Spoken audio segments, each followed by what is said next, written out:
জান্নাতে প্রবেশ করবে সেই সবচেয়ে সফলকাম ব্যক্তি।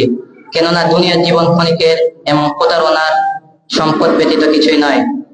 সম্মানিত উপস্থিতি, সকল মানুষ জানে সে একদিন মৃত্যুবরণ করবে, কেননা মানুষের সামনে অহরহ মানুষ মৃত্যুবরণ করছে, কিন্তু মানুষ একটু ভ্রুক্ষেপ করে না যে সে একদিন মৃত্যুবরণ করবে। তাই এই বেখেয়াল মানুষকে মৃত্যুর কথা স্মরণ করার জন্য রাসূল সাল্লাল্লাহু আলাইহি ওয়াসাল্লাম বলেন, আকসিরু যিকরা হাযিহিল লাযযাত ইয়ানিল মাউত, তোমরা এমন জিনিসকে বেশি বেশি স্মরণ করো যা জীবনের স্বাদকে কমিয়ে দেয়, আর তা হচ্ছে মৃত্যু।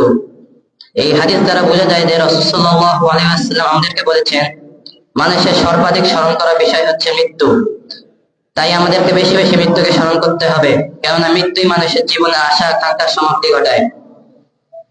সম্মানিত উপস্থিতি, মানুষ এত এত সম্পদ অর্জন করছে, সুদ খাচ্ছে, ঘুষ খাচ্ছে, হারাম টাকার বাড়ি গাড়ি করছে, কিন্তু একটিবারও সে মৃত্যুকে নিয়ে চিন্তা ভাবনা করছে না। এমনও মানুষ আছে যারা ভাবে সে চিরদিন পৃথিবীতে অবস্থান করবে, মৃত্যু তাকে গ্রাস করতে পারবে না, কিন্তু এই চিন্তা তাদের ভুল। কেননা সকল মানুষই একদিন মৃত্যুবরণ করবে। মানুষ যদি সমুদ্রের গভীরতম নিচে অবস্থান করে, তা মানুষটাকে মৃত্যু তাকে গ্রাস করবে। মহান আল্লাহ তাআলা কোরআনে সূরা নিসা ৭৮ নম্বর আয়াতে বলেন, আইনামা ইউদরিকুমুল মাউত ওয়ালাউ কুনতুম ফি বুরুজিন মুশাইয়াদা, মৃত্যু তোমাদেরকে গ্রাস করবে যদিও তোমরা সুদৃঢ় দুর্গের ভিতর অবস্থান করো না কেন। সম্মানিত উপস্থিতি, মৃত্যু এক চিরন্তন সত্য। দুনিয়ার বুকে বিচরণশীল প্রতিটি অস্তিত্ব সম্পন্ন প্রাণের মৃত্যু অনিবার্য। ক্ষণস্থায়ী এই দুনিয়া ছেড়ে প্রতিটি আত্মাকে ফিরে যেতে হবে তার প্রতিপালকের নিকটে, কিন্তু মানুষ কি জানে কখন তার মৃত্যু হবে, কিভাবে বা তার মৃত্যু হবে? কেননা মৃত্যুর পরে মানুষ খবর দিতে পারে না যে তার সাথে কি হয়েছে। তাই এভাবে মানুষ জানে না এই সুদলা সুফলা পৃথিবী কিভাবে নিমিষে ধূলিসাৎ হয়ে যাবে। তাই আসুন আমরা যেন মৃত্যুকে বেশি বেশি স্মরণ করি। মহান আল্লাহ যেন তার তৌফিক দান করুন। আল্লাহুম্মা আমিন। এই বলে আমার সংক্ষিপ্ত বক্তব্য শেষ করছি। ওয়া আখিরু দাওয়ানা আলহামদুলিল্লাহি রাব্বিল আলামিন। আসসালামু আলাইকুম ওয়া রাহমাতুল্লাহ।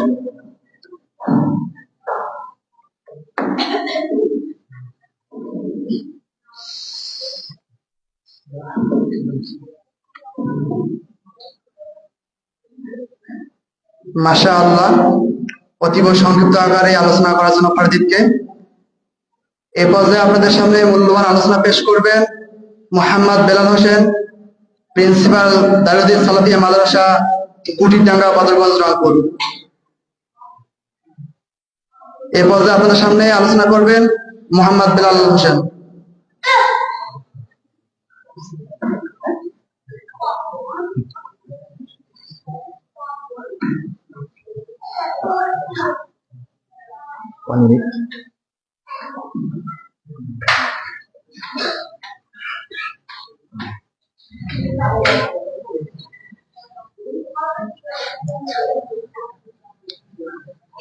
আসসালামু আলাইকুম ওয়া রাহমাতুল্লাহ।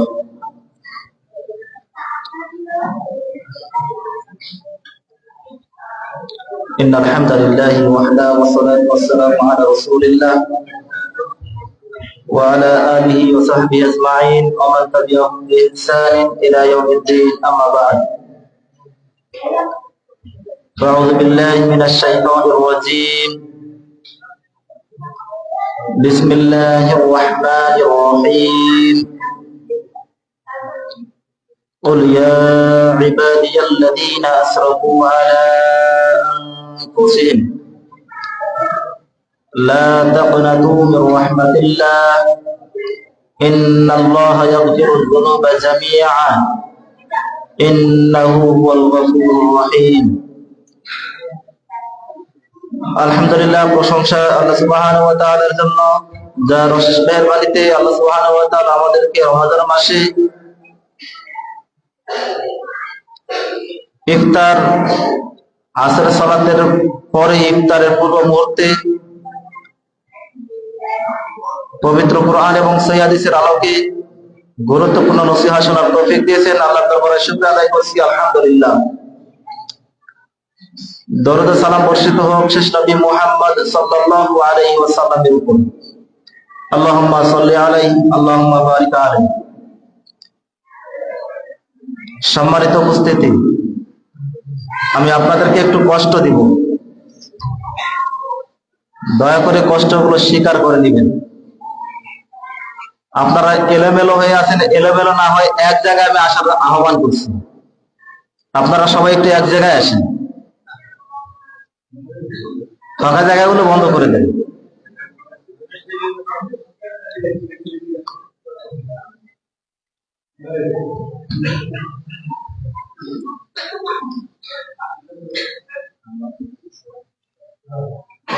শুরুতে একটা উদ্ধৃতি দিব।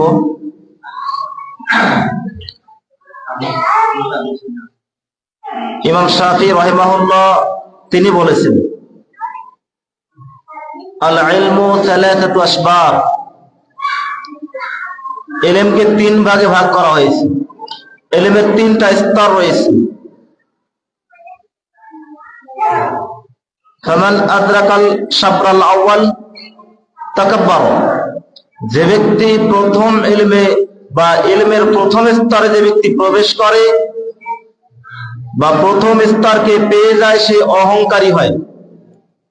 কেউ যদি প্রথম স্টেপেই ইলমের প্রবেশ করে ওই ব্যক্তি অহংকারী হয়ে যায়। ওমান আদরাকা সানিয়া তাওয়াদা, যে ইলমের দ্বিতীয় স্তরে পৌঁছায় সে নত হয়, বিনয়ী হয়।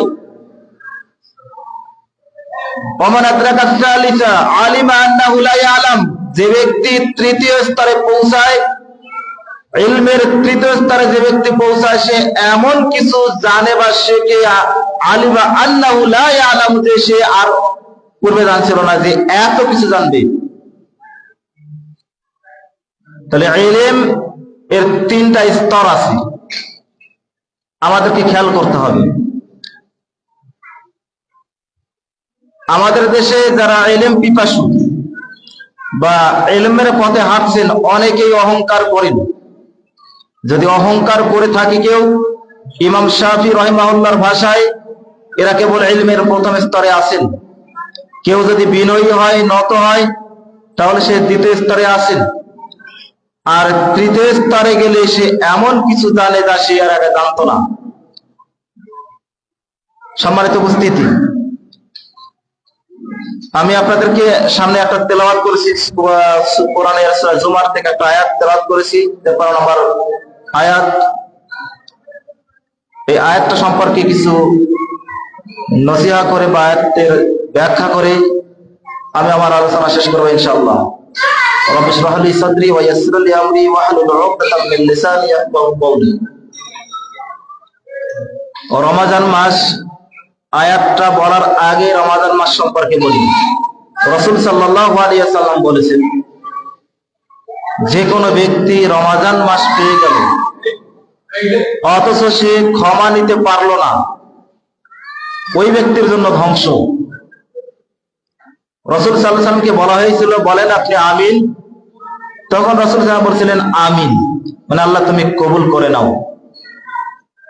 আচ্ছা, রমাদান মাস আমরা যদি ক্ষমা না নিতে পারি, এর থেকে হতভাগার কে হতে পারি? রমাদান মাস ক্ষমা নেওয়ার মাস, রমাদান মাস জান্নাতে প্রবেশ করার মাস। এই মাসের দ্বারাই মানুষ জান্নাতে যাবে ইনশাআল্লাহ। এই মাস এর অপেক্ষা করেছে দীর্ঘদিন ধরে মানুষ। আমরা দোয়া করি আল্লাহ তাআলা রমাদান শেষ হওয়ার পরবর্তী আবার যে 2027 রমাদান আসবে, সেই রমাদান পর্যন্ত আল্লাহ তাআলা যেন আমাদেরকে টিকিয়ে রাখেন, জীবিত রাখেন। আল্লাহর কাছে দোয়া করি, আল্লাহ কবুল করো, আমিন। আল্লাহ তাআলা আমাদের হায়াতগুলো যেন তুলে নেন রমাদান মাসে ইবাদতরত অবস্থায়, সায়েমরত অবস্থায়, এই দোয়া আল্লাহর কাছে করি। সম্মানিত উপস্থিতি, এত গুরুত্বপূর্ণ মাস, কিন্তু আমরা যদি ক্ষমা না নিতে পারি তাহলে আমাদের জন্য ধ্বংস। আল্লাহ তাআলা বলেন, কুল ইয়া ইবাদিয়াল্লাযীনা আসরাফু আলা আনফুসিহিম, হে মুহাম্মদ সাল্লাল্লাহু আলাইহি সাল্লাম, তুমি মানুষকে বলে দাও, হে আমার বান্দারা, তোমরা যারা নিজেদের প্রতি অবিচার করেছো, অন্যায় করেছো, লা তাকনাতু মির রাহমাতিল্লাহ, তোমরা আল্লাহর রহমত থেকে নিরাশ হয়ো না। ইন্নাল্লাহা ইয়াগফিরুয যুনুবা জামিআ, নিশ্চয় আল্লাহ তাআলা তোমাদের সমস্ত পাপগুলো ক্ষমা করে দিবেন। ইন্নাহু হুয়াল গফুরুর রহিম, নিশ্চয় তিনি ক্ষমাশীল, দয়ালু। আল্লাহ তাআলা এখানে স্পষ্ট জানিয়ে দিয়েছেন, পৃথিবীর মানুষ যত পাপ করুক, অন্যায় করুক, অবিচার করুক না কেন, সে যেন নিরাশ না হয়, আল্লাহর কাছে ক্ষমা চায়। ইমাম ইবনে কাসির রাহিমাহুল্লাহ তাফসীর ইবনে কাসিরে এই আয়াতের ব্যাখ্যায় শুরুতে নিয়ে আসছেন,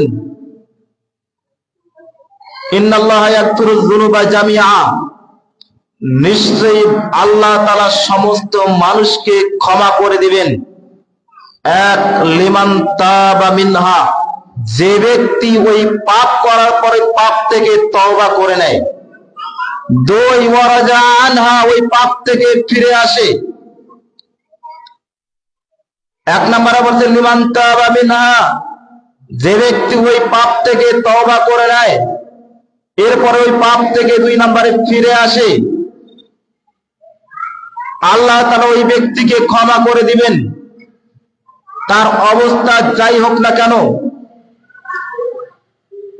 ইমাম ইবনে কাসির রাহিমাহুল্লাহ বলছেন, তার অবস্থা যেমনই হোক না কেন আল্লাহ তাআলা তাকে ক্ষমা করে দিবেন। তাহলে আল্লাহ তাআলা ক্ষমা করার জন্য প্রস্তুত, মানুষকে ক্ষমা করার জন্য আল্লাহ প্রস্তুত। সব থেকে বেশি খুশি হন আল্লাহর কাছে যখন মানুষ আল্লাহর নিকটে তওবা করে ক্ষমা চায়, আল্লাহর কাছে যখন মাথা নত করে, তখন আল্লাহ তাআলা সব থেকে বেশি খুশি হন। আমরা পাপ করেছি, আমরা পাপী, আমরা জুলুমকারী, এ থেকে বাঁচার একটা পথ হচ্ছে রাসূল সাল্লাল্লাহু আলাইহি সাল্লাম বলেন, কাফফারাতুয যামবি আন-নাদামা। পাপ মানুষ যখন করে, পাপের কাফফারা হচ্ছে লজ্জিত হওয়া।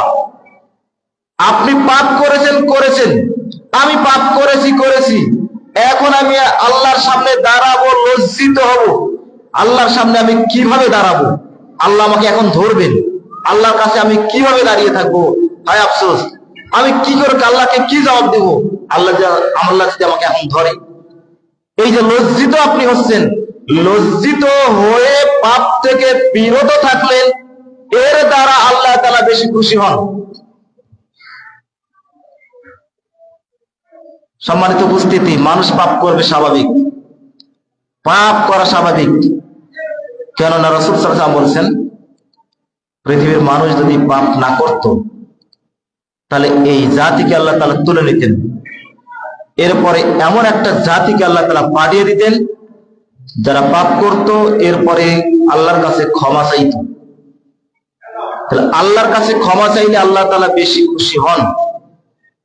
আল্লাহ তাআলা মানুষকে সৃষ্টি করেছেন এই উদ্দেশ্যেই যে মানুষ ভুল করবে, আবার আল্লাহর কাছে বিনয় নত হয়ে আল্লাহর কাছে ক্ষমা চাইবে। আর মানুষ শব্দটার আরবি হলো ইনসান, মানুষ শব্দটার অর্থ আরবি হলো ইনসান। ইনসান শব্দটা নিসিয়ান থেকে আসছে, যার অর্থ ভুলে যাওয়া। মানুষ ভুলে যাবে, এখন মানুষ তওবা করবে, ভালো কাজ করবে, উদ্যোগ নেবে, কিন্তু 2-1 দিন পরে বা কিছুক্ষণ পরে ভুলে যে আবার পাপ কাজটা করবে, আবার সঙ্গে সঙ্গে পাপ করার পরে আবার লজ্জিত হয়ে ফিরে আসবে। এটা আল্লাহ খুশি হন। সম্মানিত উপস্থিতি, আমি আপনাদেরকে বলবো, পৃথিবীর সব থেকে বড় পাপ, পৃথিবীতে এর থেকে আর বড় পাপ হয় না, এমন বড় পাপ যার নাম হলো শিরক করা।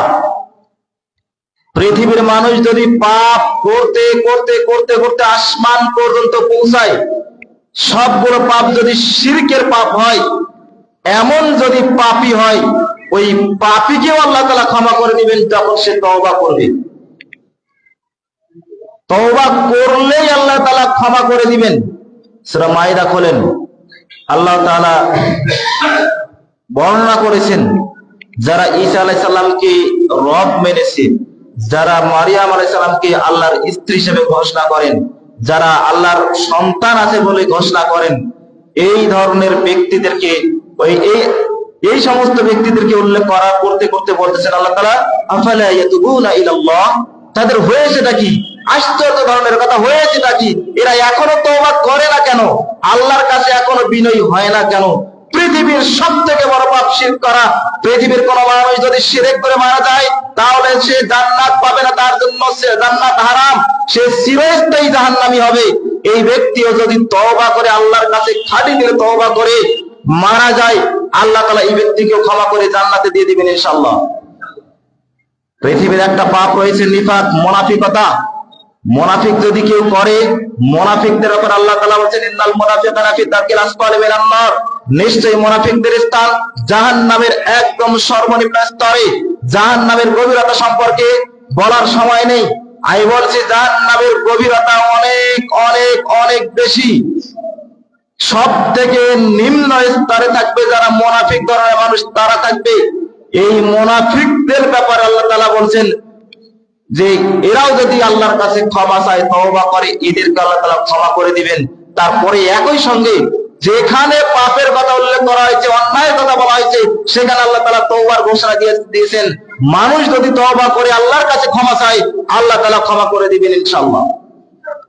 সম্মানিত উপস্থিতি, পৃথিবীতে যত বড় পাপ থাক না কেন, মানুষ পাপ করার পরে তওবা করলেই আল্লাহ তাআলা ক্ষমা করে দেন, যত বড় পাপী হোক না কেন। জনৈক বনী ইসরাইলের জনৈক ব্যক্তি 99টা মানুষকে হত্যা করে 100টা মানুষকে হত্যা করে 100 জনকে পূর্ণ করেছিল। এই ব্যক্তি তওবা করবে, আল্লাহর কাছে বিনীত হবে, আল্লাহর কাছে ক্ষমা চাইবে। এই ব্যক্তিকেও আল্লাহ তাআলা ক্ষমা করে দিয়েছেন, অথচ তওবা ইস্তেগফার করার সময় পায়নি, নিয়াত করেছেন আল্লাহর কাছে ফ্রেশ হয়ে চলে যাবেন, নিয়াত করার কারণে আল্লাহ তাআলা এই ব্যক্তিকেও ক্ষমা করে দিয়েছেন। পৃথিবীর মানুষ যত বড় পাপী হোক না কেন, আমরা যত বড় পাপী হই না কেন, আমরা যদি আল্লাহর কাছে ক্ষমা প্রার্থনা করি, আমরা যদি ক্ষমা চাই, আল্লাহর কাছে ইস্তেগফার করি, আমরা যদি তওবা করি, আল্লাহ তাআলা আমাদেরকেও ক্ষমা করে দিবেন ইনশাআল্লাহ।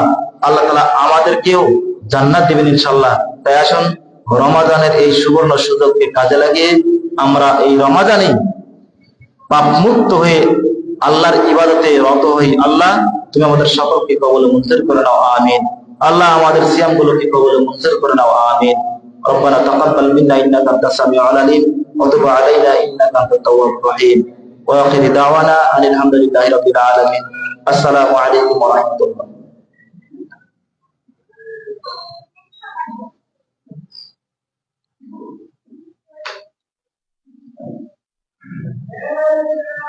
জাযাকুমুল্লাহু খায়রান ওয়া আহসানাল জাযা ভাইকে অতীব সংক্ষিপ্ত আকারে আমাদের সামনে কিছু মূল্যবান আলোচনা করার জন্য। আল্লাহ সুবহানাহু ওয়া তাআলা যেন ভাইকে তার হায়াতে বারাকা দান করে, সকলে বলি আমিন। সম্মানিত উপস্থিতি, আজকের আলোচনা সভা ইফতার মাহফিলের আলোচক এবার আপনাদের সামনে আলোচনা করবেন হাফেজ মোহাম্মদ খায়রুল ইসলাম। হাফেজ মোহাম্মদ খায়রুল ইসলাম ভাই পরিচালক মাহমুদউদ্দিন ইসলাম মডেল মহিলা হাফিজিয়া মাদ্রাসা ও খতিব চান্দপাড়া জামে মসজিদ। এই মুহূর্তে আপনাদের সামনে আলোচনা করবেন হাফেজ মোহাম্মদ খায়রুল ইসলাম।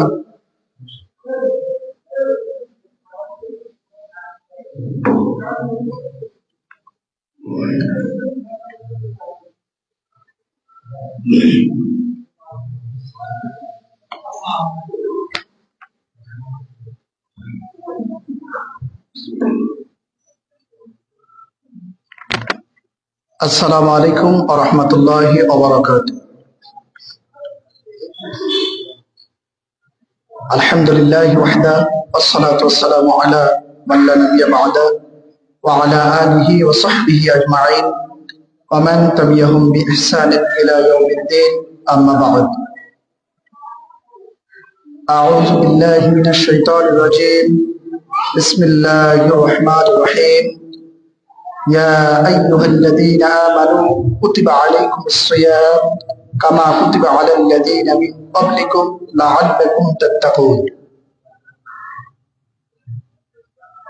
إلى الآخرة. قال النبي صلى الله عليه وسلم من صام رمضان إيمانا واحتسابا غفر له ما تقدم من ذنبه. رواه البخاري.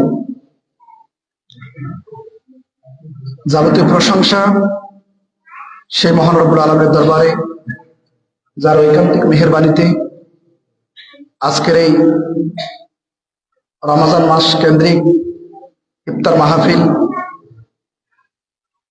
আয়োজনে যে আল্লাহ সুবহানাহু ওয়া তাআলা আপনাকে আমাকে কথা বলার এবং শোনার তৌফিক দান করলেন, তার দরবারে আমরা শুকরিয়া আদায় করি। সকলে অন্তরস্থল থেকে হৃদয় করে বলি আলহামদুলিল্লাহ। শান্তি অবতীর্ণ হোক আমাদের প্রাণের থেকে দামি নবী, যার আদর্শকে বাস্তবায়ন করার লক্ষ্যে আমাদের সার্বিক প্রয়াস নবী করিম হযরত মুহাম্মদ রাসূলুল্লাহ, আমরা সকলে বলি সাল্লাল্লাহু আলাইহি ওয়াসাল্লাম বর্ষিত হোক অগণিত দরুদ এবং সালাম। আল্লাহুম্মা সাল্লি আলাইহি আল্লাহুম্মা বারিক আলাইহি। সম্মানিত উপস্থিতি, সংক্ষিপ্ত সময় সংক্ষিপ্ত বিষয় নিয়ে আপনাদের সামনে কিছু কথা বলার চেষ্টা করব ইনশাআল্লাহ। আজকের সংক্ষিপ্ত আলোচ্য বিষয়, সাওম পালনকারীর কে আল্লাহ সুবহানাহু ওয়া তাআলা কয়টি পুরস্কার দেবেন, সংক্ষিপ্ত আকারে বলার চেষ্টা করব ইনশাআল্লাহ। তার আগে বলি, আমরা যারা এখানে উপস্থিত হয়েছি, আপনারা একটু নীরবতার সাথে আলোচনাগুলো শ্রবণ করবেন। আমাদের অনেক দূর থেকে আমাদের সম্মানিত ভাইয়েরা এসেছেন, আপনাদের সামনে আলোচনা পেশ করবেন এবং মাইকের আওয়াজ যতদূর যাচ্ছে, মহিলা মা বোনদেরকে উদ্দেশ্য করে বলছি, আপনারা সকলেই একটু আলোচনাগুলো শ্রবণ করার চেষ্টা করবেন। কারণ হচ্ছে সবাই দ্বারা আল্লাহ সুবহানাহু ওয়া তাআলা ভালো কাজ করায় না, যাদেরকে আল্লাহ কবুল করেন তাদের দ্বারাই আল্লাহ তার কাজগুলো করে নেন, দিনের কাজগুলো করে নেন। এই গ্রামের মধ্যে অনেক অসংখ্য মানুষ আছে, তার মধ্য থেকে কিছু মানুষকে আল্লাহ কবুল করেছে, সবাই কিন্তু জানে। আরেকটা বিষয়, আপনার চমৎকার একটা বিষয় দেখেন, রমজান মাসে আল্লাহ সুবহানাহু ওয়া তাআলা তার শয়তানকে বেঁধে রেখেছেন, তারপরেও মানুষ বসলো না কেন, আলোচনায় বসলো না কেন? এরা আবার কোন শয়তান? শয়তান ধোঁকা দিলে মানুষ কি হয়? ধোঁকায় পড়ে, তাই না? শয়তান তো নাই, তাহলে ধোঁকায় পড়লো কিভাবে? কারণ হচ্ছে, একটি উদাহরণস্বরূপ বলি যে রমজান মাস শয়তান না থাকার পরেও মানুষ কেন ইবাদত থেকে দূরে? তার প্রধান লক্ষ্য হচ্ছে যে মানুষ আগ থেকে এই কাজগুলো করতে করতে অভ্যস্ত হয়ে গেছে, আর শয়তানকে আর লাগে না। শয়তান অটোমেটিক তাদের দায়িত্ব ছেড়ে দিয়েছে। এখন শয়তান নতুন করে যে বাচ্চাগুলো ভূমিষ্ঠ হচ্ছে তাদের পিছনে সময় দিচ্ছে। আমাদের পিছনে আর সময় দেওয়ার শয়তানের সময় নেই। তার বাস্তব উদাহরণ হলো এটা। মনে কষ্ট নিয়েন না, আপনারা যারা এখন এদিক সেদিক ঘোরাফেরা করছেন, আমাদের বিজ্ঞাপিত আলেম, আমাদের শ্রদ্ধেয় ভাজন বড় ভাই সাব্বির আহমেদ সালাফি খুব গুরুত্বপূর্ণ আলোচনা করেন। আপনারা মসজিদে এসে আলোচনা শোনার তৌফিক মহান আল্লাহ সুবহানাহু ওয়া তাআলা দান করুন, আল্লাহুম্মা আমিন। সম্মানিত উপস্থিতি, আমি বলতে চাচ্ছি, সর্বপ্রথম একটি কোরআনের আয়াত তেলাওয়াত করেছি, পবিত্র কোরআনের 2 নম্বর সূরা সূরা বাকারার 183 নম্বর আয়াত তেলাওয়াত করেছি। আল্লাহ সুবহানাহু ওয়া তাআলা বলছেন, ইয়া আইয়ুহাল্লাযীনা আমানু কুতিবা আলাইকুমুস সিয়াম,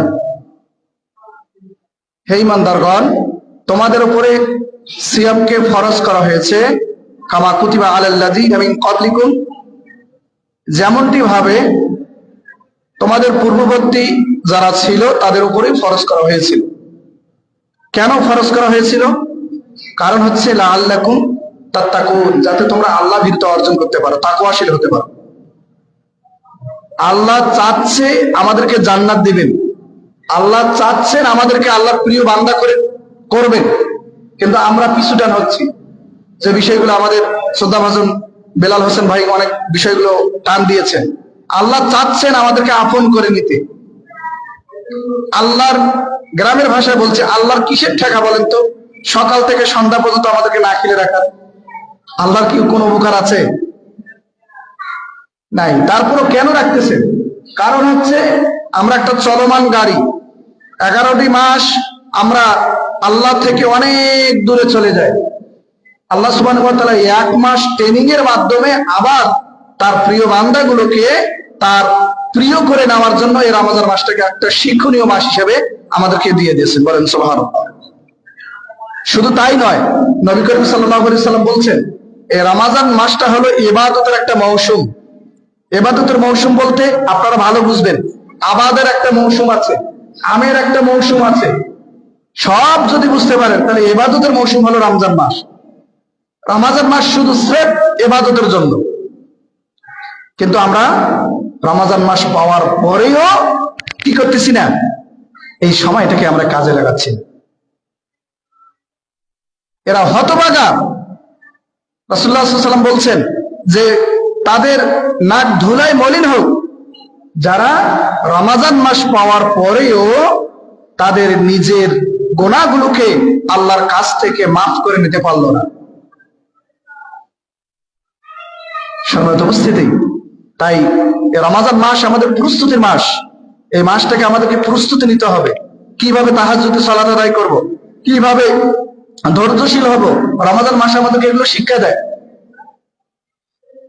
তো এই বিষয়গুলো আমাদের বিজ্ঞ আলেম আলোচনা করবে ইনশাআল্লাহ। আমি যে বিষয়টা বলতে চাচ্ছি যে রমজান মাস আল্লাহ সুবহানাহু ওয়া তাআলা দিলেন, এই যে সকাল থেকে সন্ধ্যা পর্যন্ত আমাদের না খেয়ে রাখার পরে আল্লাহর লাভ কি? তাই নয়, আল্লাহ বরঞ্চ এই বান্দাগুলোর জন্য আরো কয়েকটি পুরস্কারের ব্যবস্থা করছে। তার মধ্যে প্রথম পুরস্কার হলো সহিহ বুখারী 38 নম্বর হাদিস। রাসূল সাল্লাল্লাহু আলাইহি ওয়াসাল্লাম বলছেন যে যারা সিয়াম পালন করবে আল্লাহ সুবহানাহু ওয়া তাআলা তাদের অতীতের সব গুনাহকে আল্লাহ মাফ করে দেবেন। সুবহানাল্লাহ। ক্বালা নবী সাল্লাল্লাহু আলাইহি ওয়াসাল্লাম মান সামা রমাদানা ঈমানান ওয়া ইহতিসাবান গুফিরা লাহু মা তাকাদ্দামা মিন যানবি।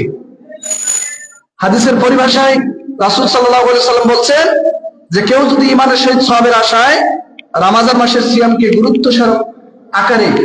গুরুত্ব দিয়ে পালন করে, গুফিরা লাহু মা তাকাদ্দামা মিন যানবি, রাসূল সাল্লাল্লাহু আলাইহি ওয়াসাল্লাম বললেন ওই ব্যক্তির অতীতের সব গুনাহকে আল্লাহ মাফ করে দেন।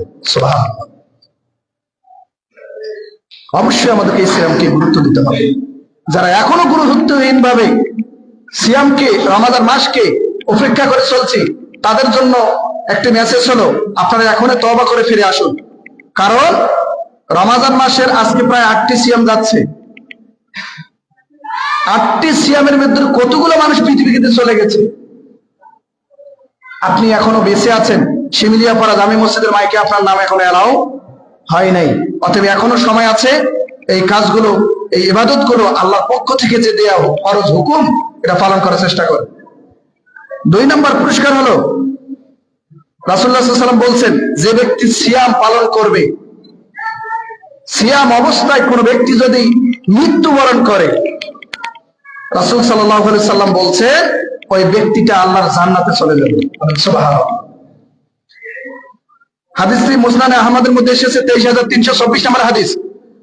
রাসূল সাল্লাল্লাহু আলাইহি ওয়াসাল্লাম বলছেন মান মাতা ওয়া হুয়া সাইমুন দাখালাল জান্নাহ।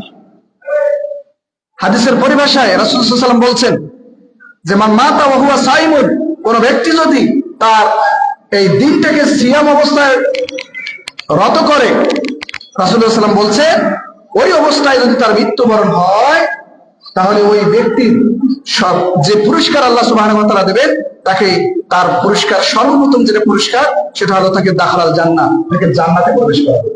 সুবহানাল্লাহ। তো আল্লাহ আমাদেরকে দিতে চাচ্ছেন, কিন্তু আমরা নিতে রাজি নই।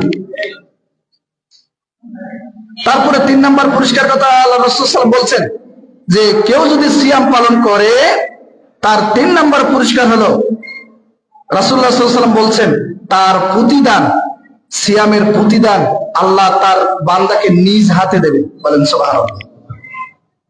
হাদিসটি সহিহ বুখারীর মধ্যে 1904 নম্বর হাদিসের মধ্যে পাবেন। ক্বালা নবী সাল্লাল্লাহু আলাইহি ওয়াসাল্লাম বলছেন আস-সিয়ামু লি ওয়া আনা আজজি বিহি। রাসূলুল্লাহ সাল্লাল্লাহু আলাইহি ওয়াসাল্লাম হাদিসের পরিভাষায় বলছেন যে ব্যক্তি সিয়াম পালন করবে তার প্রতিদান আল্লাহ ওই বান্দাকে কাল কিয়ামতের দিন তার নিজের হস্ত দিয়ে প্রদান করবেন। বলেন সুবহানাল্লাহ। অপর একটি হাদিসের মধ্যে এসেছেন যে যখন আল্লাহ কোন বান্দাকে পুরস্কার দেবেন, নিজের হাতে পুরস্কার দেবেন, তখন ওই বান্দাগুলো আল্লাহর দিকে এমন ভাবে তাকিয়ে থাকবে, মনে হবে যে একটা পূর্ণিমার চাঁদের মতো তারা আল্লাহর দিকে এক ধিনে তাকিয়ে থাকবে। কত শত বছর চলে যাবে তারা টেরও পাবে। তারা আল্লাহ কত সুন্দর। আল্লাহর হাতে পুরস্কার নেওয়ার আল্লাহ সুবহানাহু ওয়া তাআলা আমাদের প্রত্যেকটা মানুষকে তৌফিক দান করুন। আমরা সকলে বলি আল্লাহুম্মা আমিন। সম্মানিত উপস্থিতি, চতুর্থ নম্বর পুরস্কার হলো যারা সিয়াম পালন করবে, চতুর্থ নম্বর পুরস্কার রাসূলুল্লাহ সাল্লাল্লাহু আলাইহি ওয়াসাল্লাম বলছেন তাদের মুখের যে একটা গন্ধ আছে, এই গন্ধটা রাসূলুল্লাহ সাল্লাল্লাহু আলাইহি ওয়াসাল্লাম বললেন আল্লাহর কাছে একবারে সুগন্ধির চেয়ে উত্তম। বলেন সুবহানাল্লাহ। রাসূলুল্লাহ সাল্লাল্লাহু আলাইহি ওয়াসাল্লাম সহিহ বুখারীর 1904 নম্বর হাদিসের মধ্যে বলছেন এবং সহিহ মুসলিমের 1151 নম্বর হাদিসের মধ্যে বলছেন যে রাসূলুল্লাহ সাল্লাল্লাহু আলাইহি ওয়াসাল্লাম বলছেন লাখুরুফু ফাইমুস সিয়ামু ইয়াবু ইনদাল্লাহি মির রিহিল মিসক। রাসূলুল্লাহ সাল্লাল্লাহু আলাইহি ওয়াসাল্লাম বলছেন যে হাদিসের পরিভাষায় যে ব্যক্তিগুলো সিয়াম পালন করে ওই ব্যক্তি সারাদিন খানা থেকে বিরত থাকে। আচ্ছা, আমরা একটু কথা বলে শোনার চেষ্টা করি। ওই ব্যক্তিগুলো সারাদিন সিয়াম অবস্থায় তার সিয়ামটাকে কাটায়, সারাদিন অতিবাহিত করে। সে দিনের মধ্যে কোনো খানা খায় না। এই খানা না খাওয়ার কারণে তার মুখের মধ্যে একটা গন্ধ আসে। এই গন্ধটা রাসূলুল্লাহ সাল্লাল্লাহু আলাইহি ওয়াসাল্লামের হাদিসের পরিভাষায় রাসূলুল্লাহ সাল্লাল্লাহু আলাইহি ওয়াসাল্লাম বললেন যে আল্লাহর কাছে মিশকের সুগন্ধির চেয়ে উত্তম। বলেন সুবহানাল্লাহ। আমরা মানুষ সহ্য করতে পারি না, তাই না? কিন্তু আল্লাহর কাছে সিয়ামের যে মুখের গন্ধ, এটা আল্লাহর কাছে সবচেয়ে বেশি প্রিয় আল্লাহর কাছে। সম্মানিত উপস্থিতি, তাই সিয়ামকে অবহেলা না করে সিয়াম যদি আমরা পালন করতে পারি, এইভাবে প্রায় 12টি পুরস্কারের কথা আল্লাহ সুবহানাহু ওয়া তাআলা এবং তার রাসূল বলেছে। আমার সময় একেবারে সংক্ষিপ্ত হওয়ার কারণে আমি আরেকটি বলে শেষ করে দেব। রাসূলুল্লাহ সাল্লাল্লাহু আলাইহি ওয়াসাল্লাম বলছেন যে 5ম নাম্বার যে পুরস্কারটা আল্লাহ সুবহানাহু ওয়া তাআলা সিয়াম পালনকারীকে দিবেন, সেটা হলো সিয়াম পালনকারী আল্লাহর কাছে যা চাবেন আল্লাহ ওই তার বান্দাকে তাই দিয়ে দেবেন। সুবহানাল্লাহ। আল্লাহর কাছে যা চাবেন, সিয়াম পালনকারী যা চাবেন আল্লাহ তাই দিয়ে দেবেন। রাসূলুল্লাহ সাল্লাল্লাহু আলাইহি ওয়াসাল্লাম বলছেন সুনানে ইবনে মাজার মধ্যে 1753 নম্বর হাদিস, রাসূলুল্লাহ সাল্লাল্লাহু আলাইহি ওয়াসাল্লাম বলছেন যে ইন্নাস সিয়ামি ইনদাল ফিতরিহি দাওয়াতাল লা তুরাদ্দু। হাদিসের মধ্যে রাসূলুল্লাহ সাল্লাল্লাহু আলাইহি ওয়াসাল্লাম বলছেন যে নিশ্চয় সিয়াম যারা পালন করে তার যে আকুতি মিনতি, আল্লাহর কাছে যে চাওয়া পাওয়া, যদি কোনো সিয়াম পালনকারী ব্যক্তি আল্লাহর কাছে চায়, আল্লাহ সুবহানাহু ওয়া তাআলা তার চাওয়া পাওয়াকে প্রত্যাখ্যান করেন না, কবুল করেন। বলেন সুবহানাল্লাহ। সম্মানিত উপস্থিতি, এরকম ভাবে 12টি পুরস্কারের কথা আল্লাহ সুবহানাহু ওয়া তাআলা সিয়াম পালনকারীর ব্যাপারে বলছেন। তো আজকে সময় একেবারে অতি অল্প। আল্লাহ সুবহানাহু ওয়া তাআলা যে 5টি পুরস্কারের কথা শুনলাম, আল্লাহ সুবহানাহু ওয়া তাআলা যেন আমাদেরকে এই 5টি পুরস্কার আল্লাহর কাছ থেকে নেওয়ার তৌফিক দান করেন। আমরা সকলে বলি আল্লাহুম্মা আমিন।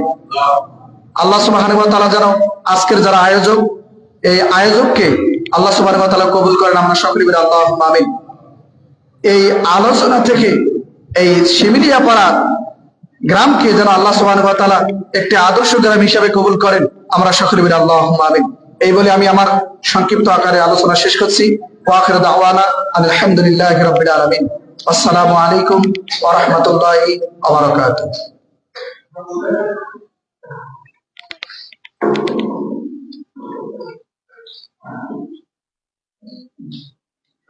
জাযাকাল্লাহু ওয়া আহসানাল জাযা ভাইকে সংক্ষিপ্ত সময়ে রমাদান সম্পর্কিত অনেক কথা বলেছে, আলহামদুলিল্লাহ। আমরা সকলে মানার চেষ্টা করব। সম্মানিত উপস্থিতি, এ পর্যায়ে আপনাদের সামনে আলোচনা পেশ করবেন আব্দুল মালিক, সহকারী শিক্ষক, মাহমুদাতুন্নেসা মডেল মহিলা হাফিজিয়া মাদ্রাসা ও খতিব পলাশবাড়ি জামে মসজিদ। এ পর্যায়ে আপনাদের সামনে আলোচনা করবেন আব্দুল মালিক।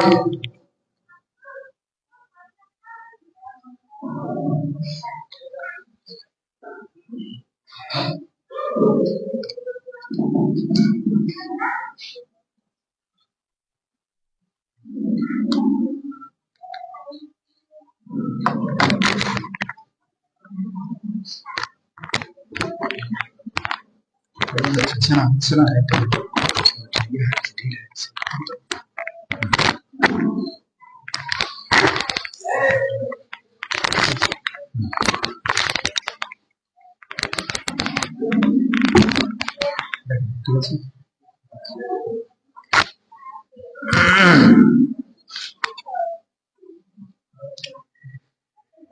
السلام عليكم ورحمة الله وبركاته. الحمد لله وحده والصلاة والسلام على من لا نبي بعده. أعوذ بالله من الشيطان الرجيم. يا أيها الناس اعبدوا ربكم الذي خلقكم والذين من قبلكم لعلكم تتقون إلى الآخر. আলহামদুলিল্লাহ, যাবতীয় হামদ ও সানা আল্লাহ রাব্বুল আলামিনের জন্য, যে মহান রব্বুল আলামিন আমাদেরকে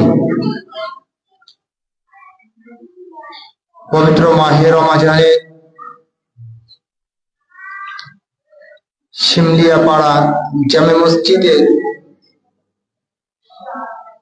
ইফতার মাহফিল এ উপস্থিত হয়ে কিছু কথা বলা ও শোনা সুনিদান করলেন। সে মনিবের দরবারে অন্তরে অন্তরে স্থান থেকে শুকরিয়া আদায় করে সকলে মিলে আলহামদুলিল্লাহ। দরুদ ও সালাম বর্ষিত হোক আমাদের প্রিয় নবী মুহাম্মদ রাসূলুল্লাহ সাল্লাল্লাহু আলাইহি ওয়াসাল্লামের প্রতি। আল্লাহুম্মা সাল্লি আলাইহি আল্লাহুম্মা বারিক আলাইহি। সম্মানিত মুসল্লিয়ান কিরাম, আপনারা আসরের সালাত আদায়ের পর থেকে আলোচকদের মুখ থেকে কোরআন এবং হাদিসের আলোচনা শুনছেন। আমিও ইনশাআল্লাহ সংক্ষিপ্ত সময়ের মধ্যে যে বিষয়টি নিয়ে আলোচনা করব তা হচ্ছে সিয়াম ও কোরআনের সুপারিশ। সিয়াম ও কোরআনের সুপারিশ। আমরা যে মাসটি পেয়েছি এই মাসটি হলো রমজান মাস, সকলেই আমরা জানি। এই মাসটি পেয়ে আমরা খুশি না নারাজ? বলেন, আমরা খুশি না নারাজ? নিঃসন্দেহে খুশি, তাই না? আপনি যদি খুশিও না হন তো আল্লাহ সুবহানাহু ওয়া তাআলা তারপরেও এই মাস আপনাকে আমাকে দান করলেন। এই মাসের মর্যাদা আল্লাহ তাআলা বাড়িয়ে দিলেন। কেন জানেন? এই রমজান মাসের এমন একটি রাত যে রাতে কোরআন নাজিল হয়েছে, সেই রাতটির নাম হচ্ছে লাইলাতুল কদর রাত। শুধুমাত্র এই রাতটির কারণে ওই রাতের মর্যাদা বেড়ে গেল, ওই রাতটির কারণে গোটা রমাদান মাসের মর্যাদা বেড়ে গেল। এই রমাদান মাস সিয়াম সাধনার মাস। এই মাসে সিয়াম পালন করার কারণে আপনার আমারও মর্যাদা আল্লাহ তাআলা বাড়িয়ে দেন। আল্লাহ তাআলা চাচ্ছেন যে আমার বান্দাগুলি তো দুনিয়ার জমিনে থেকে চোখটি দেখে গুনাহ করে, হাতি ধরে গুনাহ করে, পা দিয়ে হেঁটে গিয়ে গুনাহ করে, তার কল্প নষ্ট হয়ে গেছে। তো আল্লাহ তাআলা বান্দাকে ক্ষমা করে দেওয়ার জন্য বারবার আপনার আমার জীবনে এই মাসটি আসতেছে। কিন্তু আল্লাহ পারতেন এই মাস আসার পূর্বেই আল্লাহ তাআলা আপনার হায়াত ফিরিয়ে দিতে পারতেন, কিন্তু আল্লাহ তাআলা আপনাকে আমাকে এখনো বেঁচে রেখেছেন, আলহামদুলিল্লাহ। এজন্য সিয়াম এমন একটি ইবাদত, সিয়াম এমন একটি ইবাদত যে ইবাদতের মাধ্যমে আল্লাহকে সন্তুষ্ট করা যায়। সিয়াম পালন করার কারণে আল্লাহ তাআলাকে সন্তুষ্ট করা যায়। আব্দুল্লাহ বিন আমর রাদিয়াল্লাহু হইতে বর্ণিত, রাসূল সাল্লাল্লাহু আলাইহি ওয়াসাল্লাম বলেন, সিয়াম ও কোরআন কিয়ামতের দিন আল্লাহর নিকট সুপারিশ করবে। মানে এই রমজান মাসে কোরআন নাজিল হয়েছে, এই মাসে আপনি সিয়ামও পালন করছেন, কোরআনও তেলাওয়াত করছেন। সিয়াম এবং কোরআন কিয়ামতের মাঠে যারা এই সিয়াম পালন করবে, কোরআন তেলাওয়াত করবে, কিয়ামতের মাঠে এই সিয়াম এবং কোরআন ওই মানুষটির জন্য সুপারিশ করবে। সিয়াম বলবে, হে আমার প্রতিপালক, আমি রাতে দিনের বেলায় আমি তাকে দিনের বেলায় খানা পিনা থেকে ও প্রবৃত্তি পরায়ণতা থেকে বিরত রেখেছিলাম, খানা পিনা থেকে বিরত রেখেছিলেন। সিয়াম রেখে কি কেউ খায়? খায় না। আপনি দরজা লাগিয়ে ঘরের ভেতর যদি গোপনেও খাইতেন, পৃথিবীর কোনো মানুষও দেখতেন না, তারপরেও কেউ খায় না। এমন একটি ইবাদত। আবার কোরআন এভাবে আল্লাহ তাআলাকে আবারও বলবে, হে আল্লাহ, এই কোরআন সে সিয়ামরত অবস্থায় তেলাওয়াত করেছে। সিয়াম এবং কোরআন এভাবে আল্লাহকে বলতে থাকবে যে আল্লাহ, তোমার ওই বান্দা খানাপিনা থেকে বিরত ছিল, তুমি তাকে ক্ষমা করে দাও। যখন এভাবে আল্লাহর কাছে সিয়াম সুপারিশ করে বলবে, আল্লাহ তাআলা ওই সিয়ামের সুপারিশ কবুল করবে। কোরআন এভাবে আল্লাহর কাছে সুপারিশ করে বলবে, আল্লাহ তাআলা ওই কোরআনের সুপারিশ কবুল করবে। তাহলে অবশ্যই মাসটি পেয়ে কোনোভাবেই যাতে আমাদের এই সিয়াম কাজা না হয়ে যায়।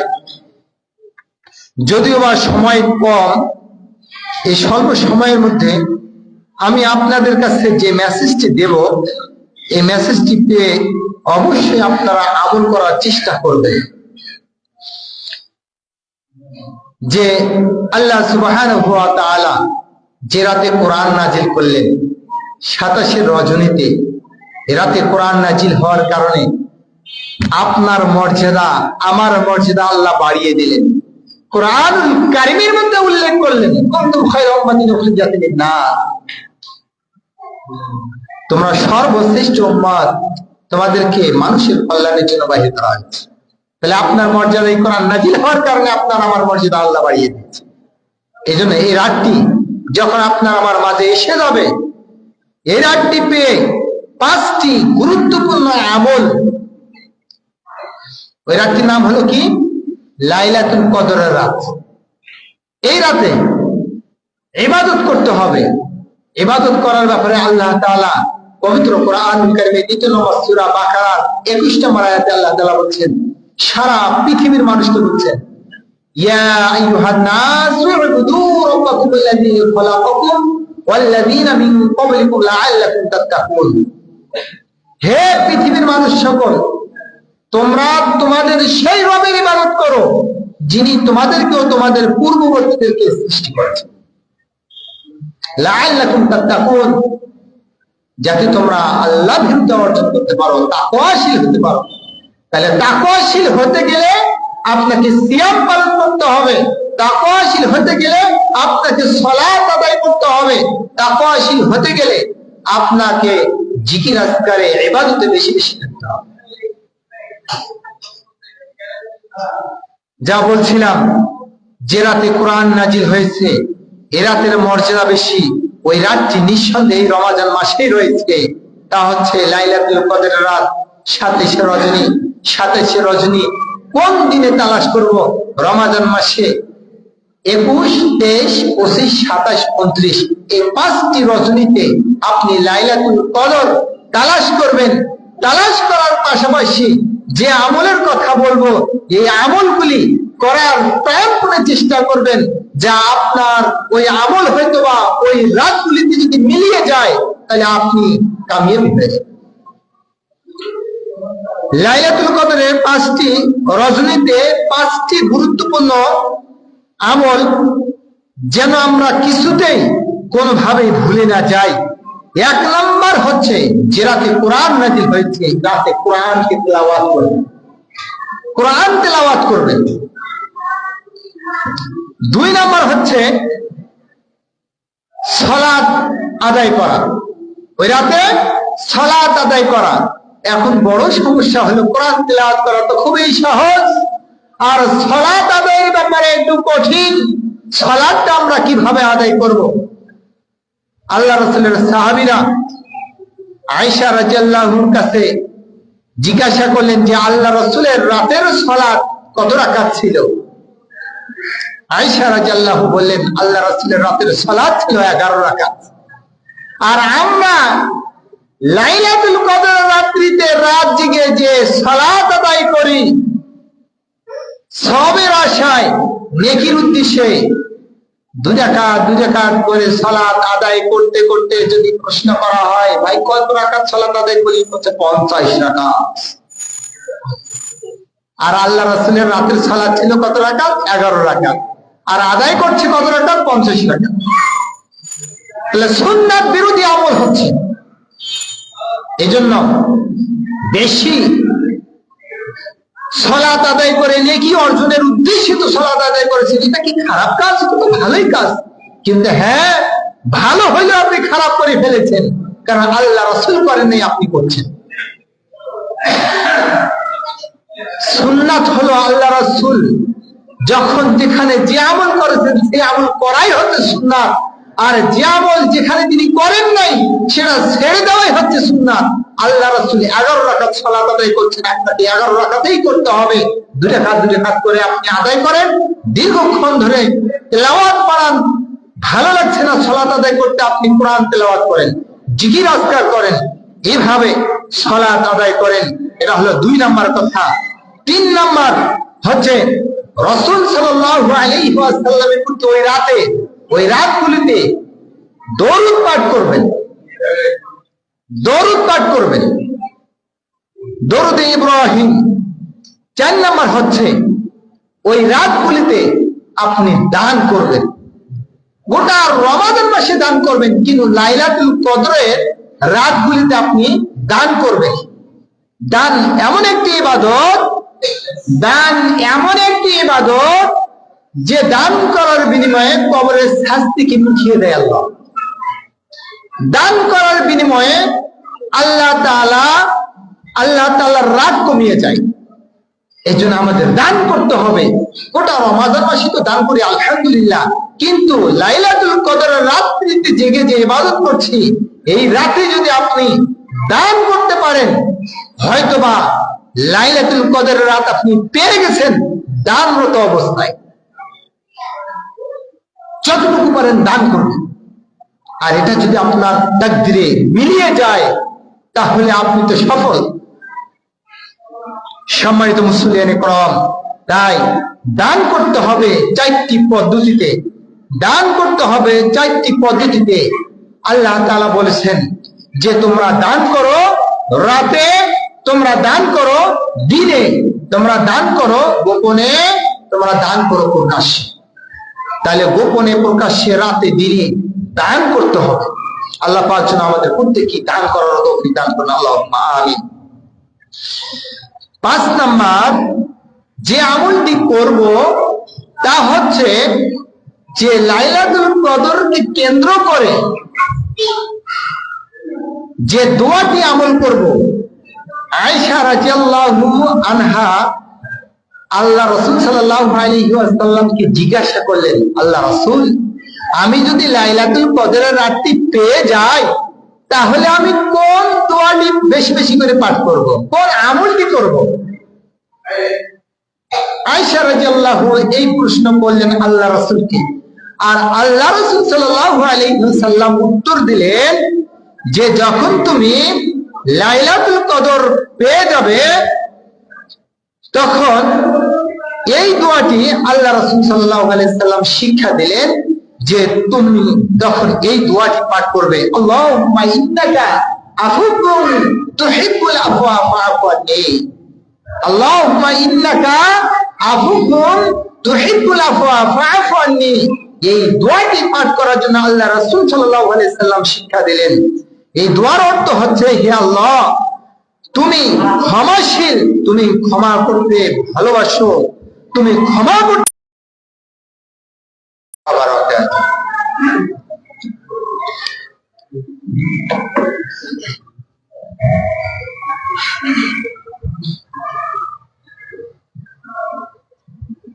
জাযাকাল্লাহু খাইরান।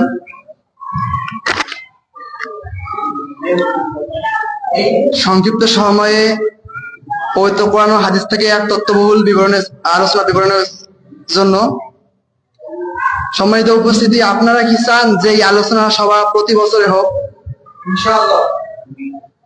না, আপনারা কি চান না? তো সুহায় আছেন। তাহলে এই আয়োজনকে করতে অনেক ব্যয়, মানে এই আয়োজনটা যে আমরা করি এটা কিন্তু অনেক ব্যয়বহুল এক ধরনের। তাই আসুন আমরা এক রাসূল সাল্লাল্লাহু আলাইহি ওয়াসাল্লাম সুন্নতি এটা হাদিস আছে, এরকম যারা দিনী পরিবেশে বসে আলোচনা শ্রবণ করে, ওই সময় রাসূল সাল্লাল্লাহু আলাইহি ওয়াসাল্লাম বৈঠকে দান দিতেন। তাই আমরা এই সুন্নতটা আদায় করি, সকলে সাধ্যমতো চেষ্টা করি বৈঠকে দান দেওয়ার। এটা হচ্ছে রাসূল সাল্লাল্লাহু আলাইহি ওয়াসাল্লামের সুন্নাত। আর ইনশাআল্লাহ আমরা চেষ্টা করবো যে প্রত্যেক বছরে এরকম একটা আয়োজন করার। সকলে আমাদের জন্য দোয়া করবেন, আল্লাহ যেন আপনাদেরকে দিনের জন্য কবুল করে, আমিন।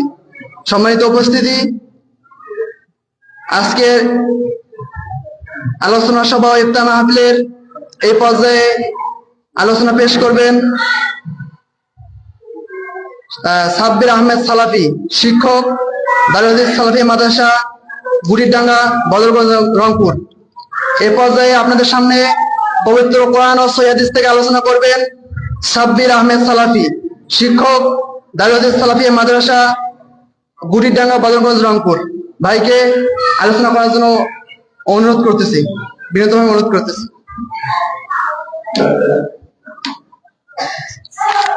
আমরা সকলে একটু বৈঠকই দান দেই, যে যতটুকু পারি, 5 টাকা 10 টাকা যার যতটুকু সামর্থ্য, আমরা রমজান মাসে একটু দান করি। আরেকটা বিষয় হলো রাসূলুল্লাহ সাল্লাল্লাহু আলাইহি ওয়াসাল্লাম বলছেন, কেউ যদি রমজান মাসে 1টি টাকা দান করে তার সমপরিমাণ আল্লাহ 700 নেকি পর্যন্ত দান করে। সুবহানাল্লাহ। তো এই সময়টাকে আমরা হাতছাড়া করব না। আমরা যে যতটুকু পারি আমাদের নিজের জায়গা থেকে আমরা একটু দান করার চেষ্টা করি, কারণ যেহেতু এই আয়োজনটা করতে একটু ব্যয়বহুল খরচ হয়। তো আমরা সকলে একটু দেই ইনশাআল্লাহ।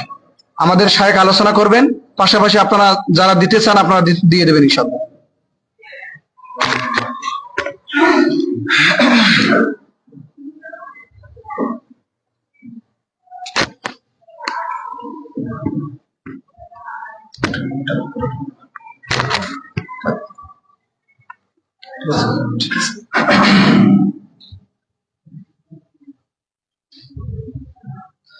আসসালামু আলাইকুম ওয়া রাহমাতুল্লাহ। আলহামদুলিল্লাহি ওয়াহদা, والصلاة والسلام على من لا نبي بعد، أما بعد. وقال تعالى في الكلام في المجيد والفرقان في الحميد: أعوذ بالله من الشيطان الرجيم. يا أيها الذين آمنوا كتب عليكم الصيام كما كتب على الذين من قبلكم لعلكم تتقون. وقال رسول الله صلى الله عليه وسلم: من صام رمضان إيمانا واحتسابا غفر له ما تقدم من ذنبه ومن قام رمضان إيمانا واحتسابا غفر له ما تقدم من ذنبه ومن قام ليلة القدر إيمانا واحتسابا غفر له ما تقدم من ذنبه. আলহামদুলিল্লাহ, সমস্ত প্রশংসা, হামদ, সানা, গুণকীর্তন সে আল্লাহ তাআলার দরবারে, যে আল্লাহ রাব্বুল আলামিন পবিত্র রমাদান মাসে যাবতীয় কাজ থেকে ফারেগ হয়ে আল্লাহ তাআলার ঘর মসজিদে সমবেত হয়ে কোরআন এবং হাদিস থেকে আমাকে কিছু বলার, আপনাদেরকে শ্রবণ করার তৌফিক দান করলেন। সে আল্লাহ তাআলার দরবারে অসংখ্য অগণিত শুকরিয়া জ্ঞাপন করি। আল্লাহ তাআলার সেখানে নিজস্ব ভাষা দিয়ে বলি আলহামদুলিল্লাহ। এরপর পরই দরুদ তাসলিম বিশ্ব মানবতার মুক্তি দূত বিশ্ব নবী, যে নবীর অক্লান্ত পরিশ্রমের কারণে শান্তির ধর্ম ইসলাম পেয়েছি, যে নবীর আদর্শ বাস্তবায়নের জন্য আমাদের এত প্রয়াস, যে নবীর আনুগত্যের মধ্যে আপনার আমার জান্নাত, যে নবীর নাফরমানের মধ্যে আপনার আমার জাহান্নাম। সম্মানিত উপস্থিতি, সেই নবী সাল্লাল্লাহু আলাইহি সাল্লামের উপর সংক্ষিপ্ত দরুদ তাসলিম, আল্লাহুম্মা সাল্লি আলাই, আল্লাহুম্মা বারিক আলাই। সম্মানিত উপস্থিতি, আমাকে বিষয় দেওয়া হয়েছে রমাদান, এর গুরুত্ব, ফজিলত এবং তাকওয়া, মুত্তাকি, পরহেজগারিতা। উক্ত বিষয়ের উপরে সংক্ষিপ্ত সময়ে কোরআন এবং হাদিস থেকে মূল্যবান কিছু বিষয় আলোকপাত করার চেষ্টা করব। ওমা তৌফিক ইল্লা বিল্লাহ, আলাইহি তাওয়াক্কালতু ওয়া ইলাইহি উনীব। সম্মানিত উপস্থিতি, আলোচনার প্রারম্ভে আমি আপনাদেরকে বলতে চাই, আমরা যে জায়গায় বসে আছি এর প্রতিফলটা কি আপনারা কি কেউ জানেন? আমরা যে জায়গায় বসে আছি এর দাম কত, এর মূল্য কত, এই সময়ের মূল্য কত বলতে পারবেন? যার কারণে আদম সন্তান বুঝতে না পারার কারণে এইখানে যে একটা জান্নাতের বাগানের কথা বলা হয়েছে, জান্নাতের বাগানের ব্যবস্থা করা হয়েছে, এই বাগান বাদ দিয়ে তারা বাহিরে অযথা ঘোরাফেরা করছে, ঠিক কিনা বলেন? রাসূল সাল্লাল্লাহু আলাইহি ওয়াসাল্লাম বলেন যে হাদিসটা সহিহ মুসলিম 6732 নম্বর হাদিসে রয়েছে, যে হাদিসটা সহিহুল বুখারীর মধ্যে রয়েছে, যে হাদিসটা প্রায় হাদিসের মধ্যে হাদিসটা রয়েছে।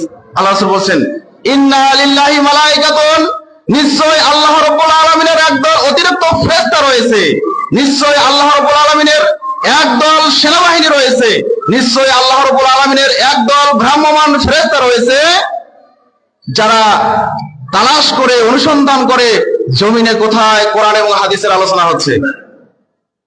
তালাশ করতে করতে করতে ফাইদা ওয়াজাদু কাদমাহুম, ফেরেশতারা তালাশ করতে করতে করতে যখন এই মাজলিসটা পেয়ে যায় যে আজকে শিমুলিয়া পাড়া জামে মসজিদে কোরআন হাদিসের তালিম হচ্ছে, কোরআন হাদিসের আলোচনা হচ্ছে, এবার ফেরেশতারা তখন এইখানে যারা বসে আছে তাদের সাথে বসে যায়। বলেন সুবহানাল্লাহ। কারা বসে যায়? কারা বসে আছে? আমার সামনে কি শুধু আদমের সন্তানরা বসে আছে নাকি আরো কেউ আছে? আছে না? ফেরেশতারা আছে। কতগুলো ফেরেশতা এটা আমি আপনাদেরকে বোঝাতে অক্ষম,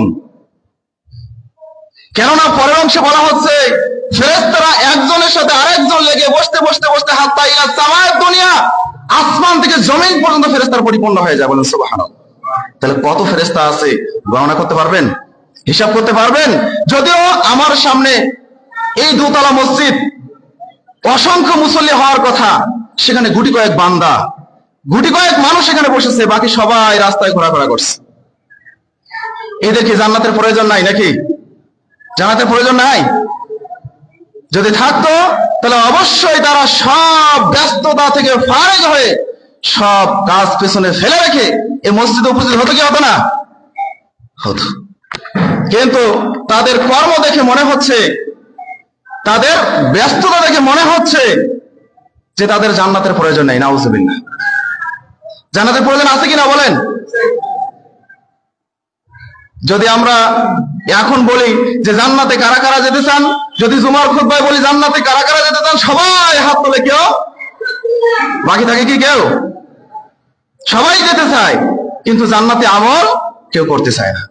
আর স্পষ্ট আল্লাহ রাসূল বলছেন এটা হচ্ছে জান্নাতের একটা বাগান। তিরমিজির হাদিস খুলুন, পেয়ে যাবেন। আল্লাহ রাসূল বলছেন এইটা যেটা কোরআন হাদিসের আলোচনা করা হয় এটা হচ্ছে একটা জান্নাতের বাগান।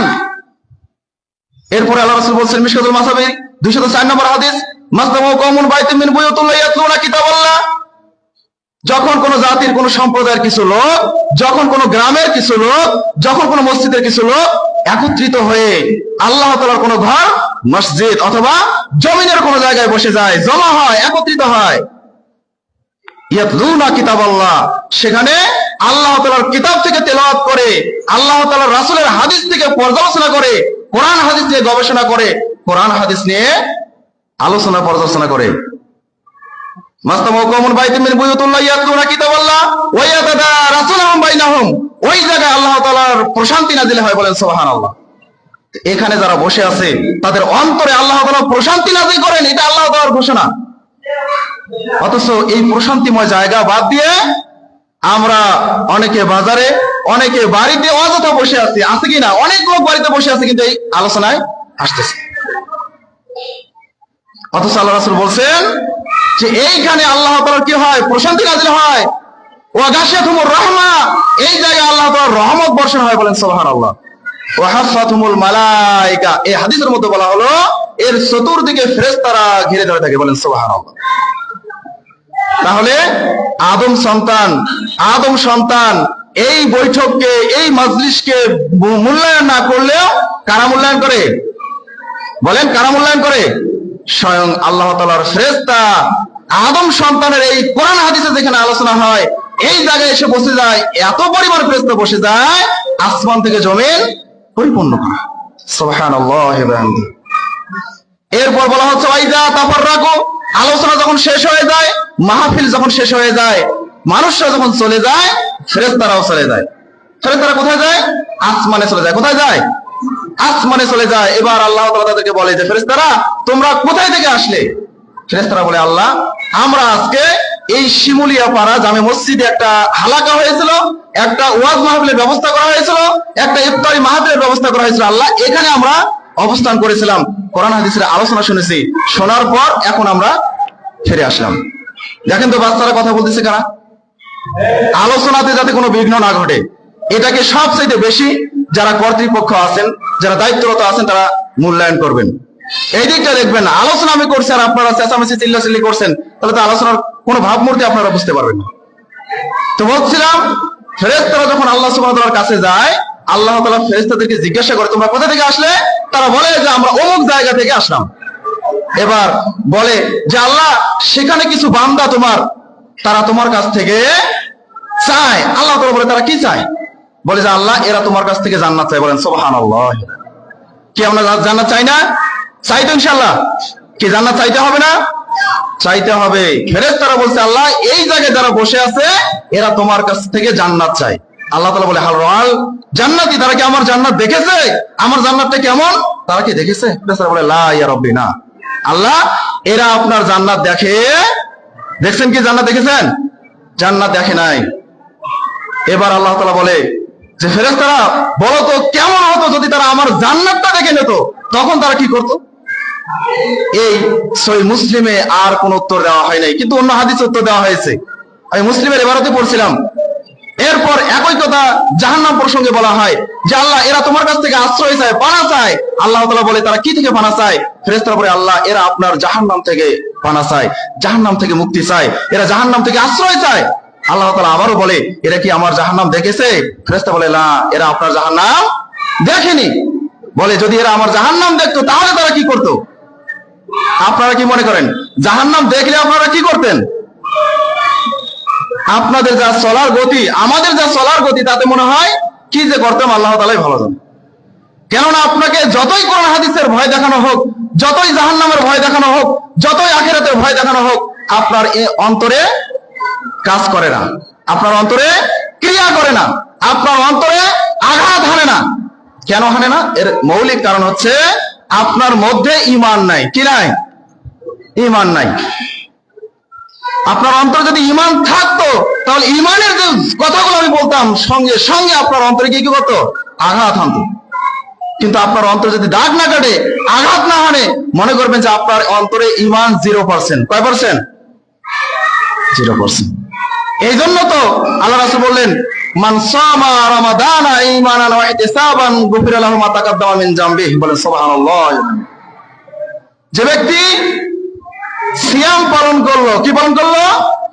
সিয়াম পালন করলো, তার জীবনের সমস্ত গুনাহ খাতা মাফ করে দেওয়া হলো। বলেন সুবহানাল্লাহ। শুধু কি তাই? হাদিসের অর্থ কি এটাই? কি বলেছেন যে সিয়াম পালন করলো তার বিগত সব গুনাহ মাফ করা হলো। তবে শর্ত কয়টা? ঈমানান ওয়া ইহতিসাবান। শর্ত কয়টা বলেন তো? ঈমান থাকতে হবে, সওয়াবের নেকির আশা করতে হবে। আজকে আপনার আমার অধিকাংশ মানুষের ঈমান নেই। এটা যেদিন নাওয়াকিদুল ঈমান, ঈমান ভঙ্গের কারণ একটা বই রয়েছে, এই বইটা যেদিন পড়বেন, এই বইটা থেকে যেদিন আলোচনা শুনবেন, সেদিন বুঝতে পারবেন যে আপনার অন্তরে 0% ঈমান আছে কিনা সন্দেহ। যদি ঈমান থাকতো প্রত্যেকটা কোরআন হাদিসের কথা আপনার অন্তরে ক্রিয়া করত, অন্তরে আঘাত হানতো। আঘাত হানে না, এর মানে আপনার অন্তরে ঈমান নেই। সবাই তো উপস্থিতি, এই বইয়ের মধ্যে বলা হয়েছে প্রথম পয়েন্ট যে এর আগে আলোচনা হয়েছে শিরক। পৃথিবীর মধ্যে সবচেয়ে বড় পাপ কি? বড় অপরাধ শিরক। আল্লাহ রাসূলকে একজন সাহাবী এসে জিজ্ঞাসা করতেছে আনিল কাবায়েরি, আল্লাহ রাসূল কাবিরা গুনাহ কি? আল্লাহ রাসূল বলেন আল ইশরাকু বিল্লাহ। এক নম্বর হচ্ছে আল্লাহর সাথে শরীক করা। ওয়া হুকুকুল ওয়ালিদাইনি ওয়া কাতলুন নাফস ওয়া শাহাদাতুজ জুর। কাবিরা গুনাহ সিরিয়াল তিনি দিলেন, তার প্রথম সিরিয়াল দিলেন শিরক করা। আর শিরক যখন কোনো ব্যক্তি করে, আল্লাহ তাআলার সাথে যখন কোনো মানুষকে, কোনো গাছকে, কোনো পাথরকে, কোনো খাম্বাকে, কোনো মূর্তিকে সমপর্যায়ে বানিয়ে দেয়, সে শিরক করে। কি করে? সে মুশরিক। আজকে আমাদের দেশে নামধারী মুসলিম আছে না, খাম্বা পূজা করে। কি করে? খাম্বায় গিয়ে ফুল দেয়। আরে যারা অমুসলিম, যারা ইসলামের অজ্ঞ, যারা ইসলাম সম্পর্কে তাদের ধারণা নেই, তারাই কাজ করবে। আপনি আমি কিভাবে মুসলিম লেভেল দিয়ে ইসলামে রাজনীতি করে কিভাবে আমরা একটা খাম্বার কাছে গিয়ে ফুল দিয়ে শ্রদ্ধা জানাতে পারি? এটা স্পষ্ট শিরিক, সরাসরি শিরিক, খোলাখুলি শিরিক। এটার মধ্যে কোনো আপোষ নাই। এরপরেও আমাদের সমাজে চলে। সমাজে উপস্থিতি তো যাই হোক, বলছিলাম যে শিরিক হচ্ছে কি সবচেয়ে বড় অপরাধ। আমি যে কথা বলতে এখানে আসলাম যে ঈমান আর সওয়াবের আশায় দুইটা উদ্দেশ্য নিয়ে আপনাকে সিয়াম পালন করতে হবে, কিন্তু অধিকাংশ মানুষ এই দুইটা উদ্দেশ্যের বাইরে সিয়াম পালন করে। আমার তদন্তের দাবি, আমার তালাশ করা, অনুসন্ধান করা দাবি যে অধিকাংশ মানুষের মধ্যে ঈমান নাই। 10 জন রোজা আছে, আমিও রোজা আছে, ঠিক কিনা বলেন? সমাজে সবাই রোজা আছে, আমি না থাকলে কেমন হয়, এই উদ্দেশ্যে আমি রোজা আছি।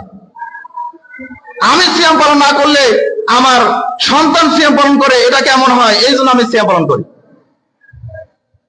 গ্রামের সবাই রোজা থাকে, আমি একজন মুরব্বী মানুষ, আমি রোজা না থাকলে কেমন হয়, এই উদ্দেশ্যে যারা সিয়াম পালন করছেন কোশ্চিন কালেও তারা একটা নেকিও পাবেন না, কানা করি কোনো নেকি পাবেন না। যদি পান, কোরআন হাদিস মিথ্যা। কেননা হাদিসের মধ্যে স্পষ্ট, কিতাবুস সিয়াম অধ্যায় মিশকাতুল মাসাবির মধ্যে অনেকগুলো হাদিস জমা করা হয়েছে। তার মধ্যে একটা পর্ব 7 কিতাবুস সিয়াম এর 1956 থেকে 2108 প্রায় অনেকগুলো হাদিস এখানে জমা করা হয়েছে। তার মধ্যে একটা হাদিস আপনাদেরকে শোনালাম, 1958 নম্বর হাদিস, যে হাদিসটা আল্লাহ রাসূল বলেছেন, মান সামা রমাদানা ঈমানান ওয়া ইহতিসাবান গুফিরা লাহু মা তাকাদ্দামা মিন জামবি। যে ঈমানের সাথে ঈমান থাকতে হবে। ঈমান ছাড়া যারা সিয়াম পালন করে, এই সিয়াম পালন করে তারা কানাকড়ি কোনো নেকি পাবে না, সামান্য পরিমাণে কোনো নেকি পাবে না। ঈমান আগে থাকতে হবে। আচ্ছা বলেন তো, একজন হিন্দু ব্যক্তি যদি সিয়াম পালন করে, উনি কি কোনো নেকি পাবে? কোনো নেকি পাবে? আল্লাহ কি তাকে নিজ হাতে সওয়াবের নেকি দিবে? তিনি যদি সারা বছর সিয়াম থাকে, এরপরও কি তাকে দেওয়া হবে? কোশ্চেন কালেও দেওয়া হবে না। কারণটা কি বলতে পারবেন? ঈমান। কারণটা কি বলেন? কারণ অমুসলিম যারা, হিন্দু যারা, বৌদ্ধ যারা, খ্রিস্টান যারা, এদের ঈমান নাই। এজন্য এরা যদি সারা বছর সিয়াম পালন করে, এরপরও তারা নেকি পাবে না। কিন্তু আপনি আমি যদি আপনার আমার ঈমান থাকে, সিয়াম পালন করি, তাহলে আমরা নেকি পাবো। তো আল্লাহ তাআলার রাসূলের হাদিস অনুযায়ী যদি আমরা সবাই মুসলিম, আমাদের যদি ঈমান থাকেই, তাহলে এই শর্তটা বলার কোনো প্রয়োজন ছিল? যে মান সামা ঈমানান ওয়া ইহতিসাবান, যদি আপনার ঈমান মুসলিম হলেই পরিপূর্ণ থাকতো, তাহলে কি রাসূল সাল্লাল্লাহু আলাইহি ওয়াসাল্লামের এই বাক্যটা উচ্চারণ করার কোনো প্রয়োজন ছিল? যে ঈমানের সাথে সওয়াবের আশায়, শুধু ঈমানের সাথে বলে নাই, আবারও বলছে সওয়াবের আশায় রোজা থাকতে হবে। কিসের আশায়? সওয়াবের আশায়। কিন্তু আমরা কেউ সওয়াবের আশা করি না। আমরা আশা করি মানুষ যাতে বলে এই লোকটা রোজা আছে, মানুষ যাতে বলে এই লোকটা 1 মাস রোজা দিয়েছে, এই আশায় আমরা সিয়াম পালন করি। এই আশায় যদি সিয়াম পালন করেন নেকি পাবেন? আচ্ছা, উযু করলে উযুর শর্ত আছে না? সালাত আদায় করলে সালাতের শর্ত আছে না? তো সিয়াম পালন করবেন, এটারও শর্ত আছে কিনা? আছে। শর্ত মেনে সিয়াম পালন করতে হবে। তাছাড়া যদি আপনি অহেতুক সিয়াম পালন করেন, এই সিয়াম দিয়ে আপনি কানাকড়ি কোনো নেকি আশা করতে পারেন না। সম্মানিত উপস্থিতি, তো আল্লাহ রাসূল বলেন যে তোমরা ঈমানের সাথে নেকির আশায় সিয়াম পালন করবে। এরপর বলেন যারা রমাদান মাসে রাতের বেলা তারাবির সালাত আদায় করবে, তারাবির সালাত যারা আদায় করবে, একই শর্ত, ঈমানের সাথে সওয়াবের আশায় যদি তারা আদায় করে, তাহলে তার জীবনের সমস্ত গুনাহ মাফ করে দেবেন। হ্যাঁ, আমরা অনেকেই তারাবির সালাত আদায় করি, অনেকেই সালাত আদায় করি। আমরা যত না 5 ওয়াক্ত সালাতের গুরুত্ব দেই, তার চাইতে বেশি তারাবির সালাতের গুরুত্ব দেই, ঠিক কিনা বলেন? ঠিক না? আর সারা জীবন সালাতের কোনো খোঁজ খবর নাই, অথচ তারাবির সালাত আদায় করার জন্য উঠে পড়ে মসজিদের কমিটি তারাবির সালাত কয়টা আদায় করা হবে, কিভাবে লোকজনকে জমা করা যায়, বিভিন্ন চিন্তা চেতনা নিয়ে তারা কাজ করে। কিন্তু এই মসজিদের হাজার হাজার মুসল্লি নামাজ পড়ে না, এই নিয়ে কোনোদিন তারা চিন্তা করে না। আচ্ছা, তারাবি সালাত সুন্নত, ফরজ, নফল, ওয়াজিব কোনটা কে বলতে পারবেন? আচ্ছা, সুন্নাত বা নফল এটার মধ্যে কোনো পার্থক্য আছে কি? সাহাবায়ে কেরামের জামানায় একটাই ছিল হচ্ছে ফরজ, আল্লাহ রাসূলের জামানায় একটাই ছিল ফরজ, বাকি সব অতিরিক্ত নফল, বাকি সব কি। এরপরে মানুষদেরকে বোঝানোর জন্য ফুকাহায়ে কেরাম যারা, এরা গুরুত্ব সহিত বুঝিয়েছেন এটা সুন্নত, এটা নফল, এটা ওয়াজিব, এটা মুস্তাহাব, বিভিন্ন ভাষা তারা পরিভাষা প্রয়োগ করতে, হ্যাঁ এটা ভালো। কিন্তু এই যে কিয়ামে রমাদান, এই সুন্নত ধরেন, আপনারা বলেন সুন্নত বা নফল, অতিরিক্ত এই সালাতের জন্য আপনাদের যত পায় তারা, যত কর্মব্যস্ততা থেকে ফারেক হয়, এটার প্রতি যত প্রস্তুতি নেন, 5 ওয়াক্ত সালাতের জন্য তত প্রস্তুতি নেন না। অথচ আপনাদের উচিত কি ছিল? 5 ওয়াক্ত সালাতের হেফাজত করা। কেননা সেই তারগিব ও তারিফের মধ্যে একটা হাদিস এসেছে, মাল্লাম ইউসাল্লি, যে ব্যক্তি সালাত আদায় করে না, ওয়ালা দীনা আলাহু, তার কোনো দিন নাই, তার কোনো ধর্ম নেই, তার ইসলামই নেই। যার ইসলামই নেই তার সিয়াম পালন করে কোনো লাভ আছে? বলেন কোনো লাভ হবে? সিয়াম পালন করে কোনো লাভ হবে না। অথচ এই সমাজে, আমাদের সমাজে এখনো হয়তোবা আমার সামনেও রয়েছে কিছু লোক 5 ওয়াক্ত নামাজ পড়ে না কিন্তু সিয়াম পালন করে, আছে কিনা? 5 ওয়াক্ত নামাজ পড়ে না কিন্তু রোজা থাকে। ওই ব্যক্তি তো ইমানই নেই, ওর তো ধর্মই নেই, ও তো মুসলিমই না। আল্লাহ রাসূল বলছেন, মুসলিম শরীফের 256 নম্বর হাদিস, অসংখ্য হাদিসের কিতাবে হাদিস রয়েছে, ইন্না বাইনা রাজুলি ওয়া বাইনা শিরক ওয়াল কুফরি তারকুস সালাহ, নিশ্চয়ই মুমিন আর কাফের মুশরিকের মধ্যে পার্থক্য কি? সালাত। যে সালাত আদায় করবে সে মুমিন, ইমানদার, পরহেজগার, মুত্তাকি, আর যে সালাত আদায় করবে না সে কাফের, মুশরিক, ইহুদি, নাসারা, বৌদ্ধ, খ্রিস্টান। অথচ আপনি সালাতের ধার ধারছেন না, অথচ সিয়াম পালন করছেন। আপনার এই সিয়াম একজন হিন্দু যেমন রোজা থেকে কোনো লাভ তার হবে না, কোনো নেকি যেমন পাবে না, আপনিও যদি সালাত আদায় না করে সিয়াম পালন করেন, আপনিও কানা করে কোনো নেকি পাবেন, আপনিও সামান্য কোনো নেকি পাবেন না। আমি চ্যালেঞ্জ করে গেলাম, যদি কোনো মায়ের বেটা থাকে আমার সাথে আসুন, কোই মা কা লাল হে তো মেরা সাথ আ যাও। সম্মানিত উপস্থিতি, ইমান এবং সালাত, আর ইমানটা এটা নির্ভর করে সালাতের উপরে, ইমানটা নির্ভরই করে সালাতের উপরে। আপনি একটা বই পড়বেন, বইটার নাম বলে যায় হুকমুত তারকুস সালাহ, সালাত ত্যাগকারীর বিধান, আরবি বই, এর বাংলা অনুবাদ করা হয়েছে শেখ মতিউর রহমান মাদানী হাফিজাহুল্লাহ, তিনিও বইটা অনুবাদ করেছেন। শেখ আকরামুজ্জামান বিন আব্দুস সালাম, তিনিও বইটা অনুবাদ করেছেন, বেনামাজির বিধান। এই বইটা পড়বেন। এই বইটা যখন আমি পড়ি তখন আমার মানে সেন্স কাজ করে না যে আমি কি বলবো, মানুষদেরকে কিভাবে বোঝাবো। এখানে বলা হয়েছে বেনামাজি কাফের, বেনামাজি মুশরিক, বেনামাজির জন্য জাহান্নাম, বেনামাজি জান্নাতে যাবে না, বেনামাজি ফিরআউনের সঙ্গে হবে, বেনামাজি হামানের সঙ্গে হবে, বেনামাজি উবাই ইবনে খালফের সঙ্গে হবে, বেনামাজির সাথে মেয়ের বিবাহ দেওয়া যাবে না, বেনামাজির সাথে বন্ধুত্ব করা যাবে না, বেনামাজি সন্তান হলে তাকে বাড়ি থেকে বের করে দিতে হবে। এত বিষয় সেখানে উল্লেখ করা হয়েছে, এই বইটা পড়লে আমার মাথা কাজ করে না। মানে বেনামাজিকে সামাজিক ভাবে বয়কট করতে হবে, তার সাথে চলাফেরা, খাওয়া দাওয়া। হ্যাঁ, গ্রাম্য ভাষায় একটা কথা আমি শুনেছিলাম, অনেক আগে শুনেছিলাম, যারা বেনামাজি, বেনামাজের হাতে রান্না খাবো না। আগের মুরব্বীরা বলতো, কি শুনছিলেন নাকি আপনারা, যে বেনামাজের হাতে রান্না খাওয়া যাবে না, বলছিল না? যদিও কোরআন হাদিসে এরকম কোনো কথা না, কিন্তু আমি কথাটাকে সাপোর্ট করি, যে বেনামাজি একে বয়কট করার জন্য এভাবে প্রত্যেকটা পদে পদে, প্রত্যেকটা ক্ষেত্রে ক্ষেত্রে তাদেরকে হেনস্থা করা দরকার, তাদেরকে অপমান করা দরকার, তাদেরকে লজ্জাবোধ দেওয়া দরকার। কেননা আল্লাহ রাসূল বলছেন যে যে ব্যক্তির লজ্জা নেই ওই ব্যক্তির ঈমান নেই। আল হায়া মিনাল ঈমান ওয়াল ঈমানু ফিল জান্নাহ, লজ্জাই হচ্ছে ঈমান, ঈমানই হচ্ছে জান্নাত। লজ্জাই হলো ঈমান, ঈমানই হলো জান্নাত। লজ্জাই হলো ঈমান, ঈমানই হলো জান্নাত। যার লজ্জা নাই তার ঈমান নাই, তার জন্য জান্নাতও নাই। কে বলছেন? আল্লাহ রাসূল বলছেন, সেই তারগিব ওয়া তারহিবের হাদিস। এজন্য লজ্জা থাকতে হবে, হায়া থাকতে হবে, ইতস্তত বোধ থাকতে হবে। কিভাবে আপনি কোন বিবিকে এই কথা বলেন যে নামাজ না পড়লে সমস্যা নাই, কিন্তু আমি সিয়াম পালন করতেছি, রোজা তো আছি? এর বিদ্যা তো নাই, আমরা জানি। অধিকাংশ মানুষের বিদ্যা নাই, এটা আমরা জানি। এজন্য কি বিবেকও নাই? বিবেক ও বুদ্ধিও কি বিক্রি করে খেয়েছে নাকি? বিবেক বুদ্ধি দিয়ে কাজ করার চেষ্টা করবেন। শুনুন, কোন আমল না জেনে না বুঝে করা জায়েজ নয়। প্রত্যেকটা আমল জেনে বুঝে করতে হবে। আপনি সিয়াম পালন করতেছেন, এর আগের শর্তটা আপনাকে জানতে হবে। আপনার ঈমানকে বিশুদ্ধ করতে হবে, ঈমান ঠিক রাখতে হবে। ঈমানকে মজবুত করার জন্য আপনাকে সালাত আদায় করতে হবে। সালাতের বিকল্প কোনো রাস্তা পৃথিবীতে নেই। সালাতের বিকল্প কোনো রাস্তা পৃথিবীতে নাই, খুঁজে পাবেন না। তো যাই হোক, যেহেতু আমার আলোচনা হচ্ছে সিয়ামের উপরে, সেজন্য আমি এদিকে যাচ্ছি না।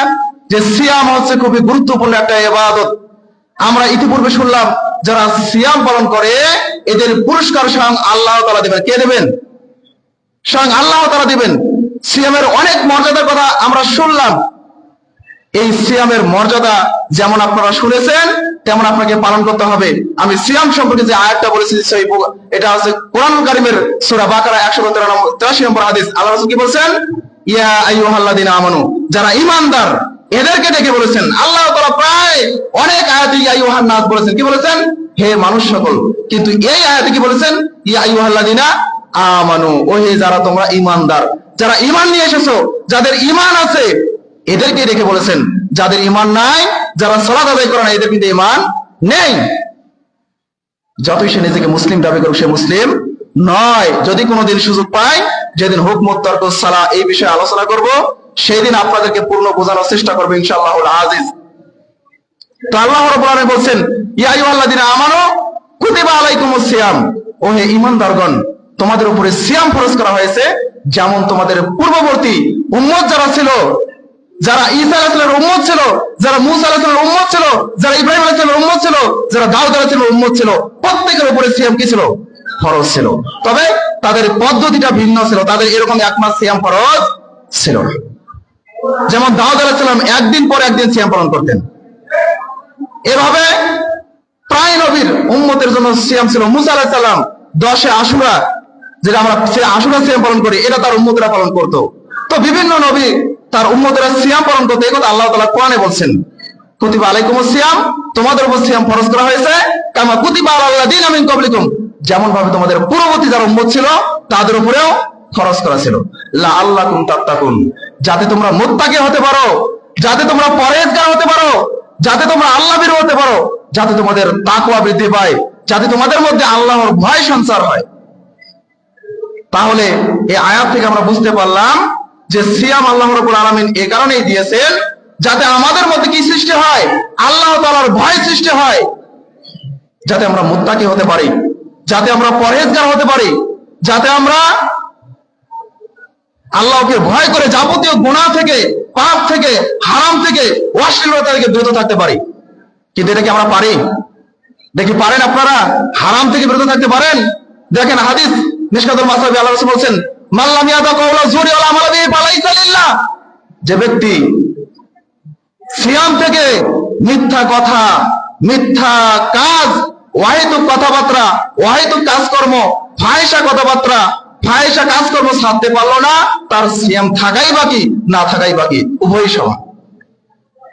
রোজা থেকে সিয়াম পালন করে যদি আপনি মানুষের সাথে ফাহিশা কথাবার্তা বলেন, যদি আপনি মানুষের সাথে খারাপ ব্যবহার করেন, যদি আপনি একজন দোকানি এই রমাদান মাসে বেশি লাভ করার চেষ্টা করেন, মানুষের সাথে খারাপ আচরণের চেষ্টা করেন, পিতামাতার সাথে খারাপ আচরণ করেন, তাহলে আপনার রোজা থাকা আর না থাকা উভয়ই সমান হয়ে যাবে, আপনার সিয়াম বাতিল হয়ে যাবে। একজন ব্যক্তি, আপনি রোজা আছেন, একজন ব্যক্তি আপনার সাথে এসে ঝগড়া করতে চায়, মারামারি করতে চায়, কথা দিয়ে গালিগালাজ করছে, তখন আপনাকে আল্লাহ রাসূল বলছেন, তুমি বলো যে আনা সাইমুন, আমি সিয়াম পালন করি, আমি রোজা আছি, আমি আপনার সাথে ঝগড়া করতে চাই না, আমি আপনার সাথে মারামারি করতে চাই না, আমি আপনার সাথে হানাহানি করতে চাই না, ভাই আমি রোজাদার, আমাকে মাফ করুন, এই কথা বলে চলে আসতে হবে। অথচ আপনার সাথে কেউ যদি একটু কথা বলে, আপনাকে একটা বলে আপনি 10টা বলে বসে আছেন, তাহলে আপনার সিয়াম এবার কোথায়? আপনি হিসাব করেন। সিয়াম পালন করতে গেলে শর্ত লাগবে। সিয়াম পালন এমনিতেই 10 জন করছে, আমিও করছি, তাহলে এটা হবে না। এটা হচ্ছে হিন্দুদের ধর্ম, এটা হচ্ছে হিন্দুদের ধর্ম। 10 জন যা করে আমিও তাই করি। সময় তো উপস্থিতি, তো যাই হোক, এই সংক্ষিপ্ত সময়ে অনেকগুলো বিষয় আলোচনা করা খুবই জটিল এবং কঠিন। এরপরও আপনাদের সামনে যতটুকু আলোচনা করার চেষ্টা করলাম, পৃথিবীতে সিয়াম একটা ব্যতিক্রম ধরনের ইবাদত। পৃথিবীর মধ্যে সিয়াম যত আমল রয়েছে, যত ইবাদত রয়েছে, এর মধ্যে ব্যতিক্রম ধর্মী একটা ইবাদত হচ্ছে সিয়াম। সিয়ামের মাধ্যমে আল্লাহ যত খুশি হয়, সিয়ামের মাধ্যমে আল্লাহ তাআলা যত সন্তুষ্ট হয়, অন্য কোন ইবাদতের মাধ্যমে আল্লাহ তাআলা তত সন্তুষ্ট হয় না। এই জন্য একজন সাহাবী এসে বলতেছে, ইয়া রাসূলুল্লাহ, আমাকে একটা আমলের কথা বলুন। মনিবে আমালিন, আল্লাহ রাসূল একটা আমলের কথা বললেন। আল্লাহ রাসূল বললেন যে আলাইকা বিসাও ফাইনাহু লা ঈদ লাহু, তুমি সিয়াম পালন করো, সিয়ামের সমপর্যায়ে কোনো ইবাদত নেই। আমারও বলেন ইয়া রাসূলুল্লাহ আরো একটা আমাকে আমলের কথা বলুন। আল্লাহ রাসূল আমারও বলছেন তুমি সিয়াম পালন করো, সিয়ামের মতো কোনো ইবাদত পৃথিবীতে নেই। এরপরে বললেন যে আল্লাহ রাসূল আমাকে আরো একটা আমলের কথা বলুন। আল্লাহ রাসূল বললেন যে তুমি সিয়াম পালন করো, সিয়ামের সমপর্যায়, সিয়ামের অনুরূপ, সিয়ামের মতো, সিয়ামের দৃষ্টান্ত অন্য কোনো ইবাদত পৃথিবীতে নেই। এরপরেও কিছু মানুষ সিয়াম পালন করে না। এরপরেও রমাদান মাসে দোকানে বিক্রি হয়, রমজান মাসে দোকানে পর্দা লাগানো হয়। মহিলারা যেমন পর্দা করে, কিছু বেনামাজি, কিছু বেরোজাদার ব্যক্তির জন্য দোকানে পর্দা করা হয়, যাতে মহিলা মানুষ খাওয়ার সময় কোন পরপুরুষ বেগরা নারী যাতে দেখতে না পারে। এইরকম মহিলা সাথে যারা বেনামাজি, বেরোজগার, এদের জন্য দোকানকে ঘিরে দেওয়া হয়, যখন তারা খাবে কেউ যাতে না দেখে। ঠিক শত ঠিক তাকে ওই দোকানে কি ওই ব্যবসায়ীকে। আপনার উচিত ছিল এই রমাদান মাসে দিনের বেলা খাবার হোটেল বন্ধ রাখা। অনেক জায়গায় দেখবেন, যারা অনলাইনে আছেন তারা জানেন, অনেক জায়গায় রমাদান শুরু হয়েছে, আল্লাহ রাসূলের তো এরকম একটা হাদিস রয়েছে যে যখন শাবান মাস আসতো তিনি তার লুঙ্গি ইজারা গুটিয়ে নিতেন, ইবাদতের প্রস্তুতি নিতেন, কিভাবে নেকি অর্জন করা যায়, কিভাবে দান সদকা করা যায়, কিভাবে সিয়াম পালন করা যায়, কিভাবে কোরআন তেলাওয়াত বেশি বেশি করা যায়, বিভিন্ন ইবাদত জিকির আজকার করার জন্য আল্লাহ রাসূল কি করতেন, এই মাসে বেশি বেশি প্রস্তুতি গ্রহণ করতেন। তো অনেক ব্যবসায়ী, অনেক দোকানে আমি দেখেছি, যারা ফেসবুকে দেখা যায় যে এরা রমাদান মাসকে মূল্যায়ন করার জন্য কি করে, অনেক আগে থেকে বলে যে রমাদানে আমি আমার ব্যবসায়ে লাভ কম করব, আগে 5 টাকা করতাম এখন 1 টাকা করব। অথবা এমনও ব্যবসা আমি পেয়েছি যারা বলেছে রমাদান মাসে আমি যে দামে মাল কিনেছি এই দামেই সেল করবো, যাতে আল্লাহ তাআলা আমাকে রেখে দেয়। বলেন সুবহানাল্লাহ। অনেক ইমানদার, পরহেজগার, মুত্তাকি ব্যক্তি আছে বিধায় দুনিয়াটা এখনো টিকে আছে। অনেক পরহেজগার, মুত্তাকি মানুষ আছে বিধায় দুনিয়া এখনো টিকে আছে, না হলে কবে যে ধ্বংস হয়ে পড়তো এটা আমি আপনাকে বোঝাতে অক্ষম। সমর্থ উপস্থিতি, তো অনেক মানুষ রমাদান মাসে নেকি লুটে নেওয়ার জন্য প্রস্তুতি গ্রহণ করে, আর সেখানে অনেকে আবার পাপের কাজ করার জন্য প্রস্তুতি করে। সমর্থ উপস্থিতি, আরো অনেকগুলো বিষয় ছিল ইফতারের আলোচনা, যে ইফতার যত দ্রুত সম্ভব করতে হবে। অনেক জায়গায় ইফতার দেরিতে করা হয়, দেরিতে ইফতার করলে আল্লাহ রাসূল বলছেন আমার দিন ততদিন বিজয়ী থাকবে যতদিন লোকেরা তাড়াতাড়ি ইফতার করবে। এই আমার ইসলাম সমাজের মধ্যে ততদিন মাথা উঁচু করে থাকবে যতদিন সমাজের লোকেরা সূর্য ডোবার সাথে সাথে ইফতার করবে। কিন্তু এই হাদিসটার বিরোধিতা করার জন্যই আমরা কি করেছি, ইফতার দেরিতে করি। এই জন্য আরবি একজন কবি বলেছিলেন, ইনসান মৌত সে বাঁচনে কি কোশিশ করতে হ্যায় জাহান্নাম সে नहीं, इंसान मौत से बचने की कोशिश करते हैं जहन्नम से नहीं, लेकिन हर इंसान चाहे जहन्नम से बच सकता है मौत से नहीं। মানুষ মৃত্যুর হাত থেকে বাঁচার জন্য কত প্রচেষ্টা না করে, কিন্তু জাহান্নাম থেকে বাঁচার কোনো চেষ্টাই করে না। মানুষ মৃত্যুর হাত থেকে বাঁচার জন্য অনেক ব্যবস্থাপনা করে, যদি আমার মৌতটা না আসতো, যদি আমার মৃত্যু না আসতো, কিন্তু জাহান্নাম থেকে বাঁচার সে কোনো চিন্তা চেতনা করে না। অথচ তার উচিত ছিল মানুষ চেষ্টা করে, প্রচেষ্টা করে জাহান্নাম থেকে বাঁচতে পারে, কিন্তু মৃত্যুর হাত থেকে কেউ বাঁচতে পারে? আল্লাহ তাআলা কি বলছেন যে কুল্লু নাফসিন যায়িকাতুল মাউত, প্রত্যেকটা প্রাণী যার জন্মগ্রহণ আছে, যে জন্মগ্রহণ করেছে তার মৃত্যু নিশ্চিত, অবধারিত, সুনিশ্চিত। এটার মধ্যে কোনো সন্দেহ আছে? কোনো সন্দেহ নেই। কিন্তু আমরা এরপরেও, এর মানে এই আয়াতটাতে আমি বোঝাতে চাচ্ছি, আল্লাহ আপনাকে আমাকে যা করতে বলেছেন আমি আপনি তার বিরোধিতা করি, ঠিক কিনা বলেন? আল্লাহ যা করতে বলেছেন, যা আদেশ করেছেন এর বিরোধিতা করি, আর যা নিষেধ করেছেন এটা করার জন্য আমরা উঠে পড়ে লাগি। কেন আল্লাহ নিষেধ করলেন? আমি এই কাজটা আগে করব। কেন সুদ খাওয়া আল্লাহ নিষেধ করলেন? এই জন্য আমি সুদ বেশি করে খাবো। সমাজের অধিকাংশ মানুষ সুদের সাথে জড়িত।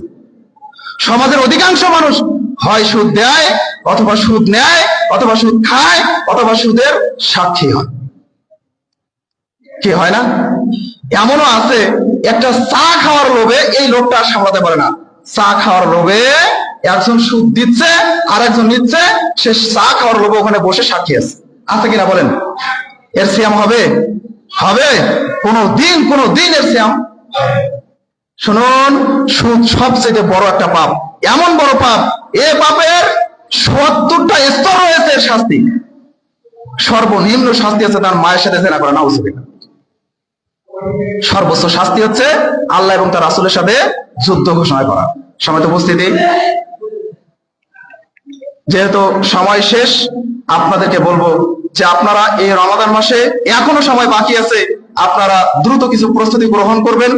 আপনারা বিলম্বে ইফতার না করে দ্রুত করবেন, সাহারি খাবেন এবং কেনাকাটায় ব্যস্ত না হয়ে ইবাদতে ব্যস্ত হবেন, মিথ্যা কথা পরিহার করবেন, পাপ কাজে লিপ্ত না হয়ে নেকির কাজে লিপ্ত হবেন, অপচয় অপব্যয় করা বন্ধ করবেন। প্রতিদিন অন্তত পক্ষে 5-10 পৃষ্ঠা করে কোরআন তেলাওয়াত করার চেষ্টা করবেন। এরপর পুরা তারাবি মানে পুরা রমাদানে যাতে একটা কোরআন খতম দিতে পারেন এর প্রচেষ্টা করবেন। জামাতে সালাত আদায় করবেন, অলসতা থেকে দূরে থাকবেন, বেশি বেশি খাওয়া দাওয়া পরিহার করবেন। রমাদান মানেই হচ্ছে আপনার খাওয়া দাওয়ার প্রস্তুতি নয়, অথচ বাজার ঘাট এগুলোতে গেলে দেখবেন যে খাওয়া দাওয়া তারা ইফতারি কত প্রস্তুতি গ্রহণ করে, যা দেখলে মাথায় নষ্ট হয়ে যায়। সময় উপস্থিতি, যাই হোক, আল্লাহ রাব্বুল আলামিন আপনাদেরকে যে আলোচনাগুলো করলাম এগুলোর উপরে আমল করা তৌফিক দান করুন, বলেন আল্লাহুম্মা আমিন। আল্লাহ, যারা আমাদের এই মাহফিলে উপস্থিত হয়েছে আল্লাহ তুমি তাদের গুনাহ খাতা মাফ করে দাও, আল্লাহুম্মা আমিন। আল্লাহ, যারা এখানে উপস্থিত হয়েছে আল্লাহ তুমি বড় দয়াবান, তুমি বড় রহমান, তুমি বড় ক্ষমাবান, তোমার রহমতের আশাবাদী হয়ে বলছি আল্লাহ তুমি আমাদেরকে জান্নাত দান করবেন, আল্লাহুম্মা আমিন। ইফতারে কি ব্যবস্থা করা হয়েছে? সবাই কাতারবদ্ধ হয়ে যান উপরতলায়। আচ্ছা, তো উপরে উঠে যান, উঠতে উঠতে আমরা দোয়া করি, কোনো সমস্যা নেই, আপনারা চলে যান, যেহেতু আর সময় আছে 1 মিনিট, চলে যান, আমরা দোয়া করতেছি, আপনারা উপরে উঠে যান, ইফতারের জন্য প্রস্তুতি নেন। তো আল্লাহ, যারা আমরা এখানে উপস্থিত হয়েছিলাম, আল্লাহ আপনি আমাদের জীবনের গুনাহ খাতাগুলো মাফ করেন, আল্লাহুম্মা আমিন। আল্লাহ, আপনি আমাদের জাহান্নাম থেকে আমাদের নাম কেড়ে দিয়ে জান্নাতের মধ্যে আমাদের নাম লিখে দেন, আল্লাহুম্মা আমিন। আল্লাহ, আমরা আদম সন্তান জানায় অজানায় অনেক গুনাহ করেছি, আল্লাহ তুমি আমাদের জীবনের গুনাহ খাতাগুলো মাফ করো, আল্লাহুম্মা আমিন। ইয়া রাব্বিল আলামিন, যারা আমরা এই মাহফিলে শরীক হয়েছি, 10 টাকা 5 টাকা 20 টাকা 100 টাকা 1000 টাকা দিয়ে সহযোগিতা করেছি, আল্লাহ তাদের প্রত্যেকের দানগুলোকে কবুল করুন, আল্লাহুম্মা আমিন। আল্লাহ, যারা আমরা আলোচনা করলাম এই আলোচনাগুলো আমাদের বুঝে আমল করা তৌফিক দান করুন, আল্লাহুম্মা আমিন। সভাপতি সাহেব শেষ করে দেন নাকি? সভাপতি সাহেব কথা বলবেন, আমি শেষ করব, শেষ করি। তো আমরা দোয়া করি, সুবহানাকা আল্লাহুম্মা ওয়া বিহামদিকা আশহাদু আল্লা ইলাহা ইল্লা আনতা আস্তাগফিরুকা ওয়া আতুবু ইলাইক। আসসালামু আলাইকুম ওয়া রাহমাতুল্লাহ।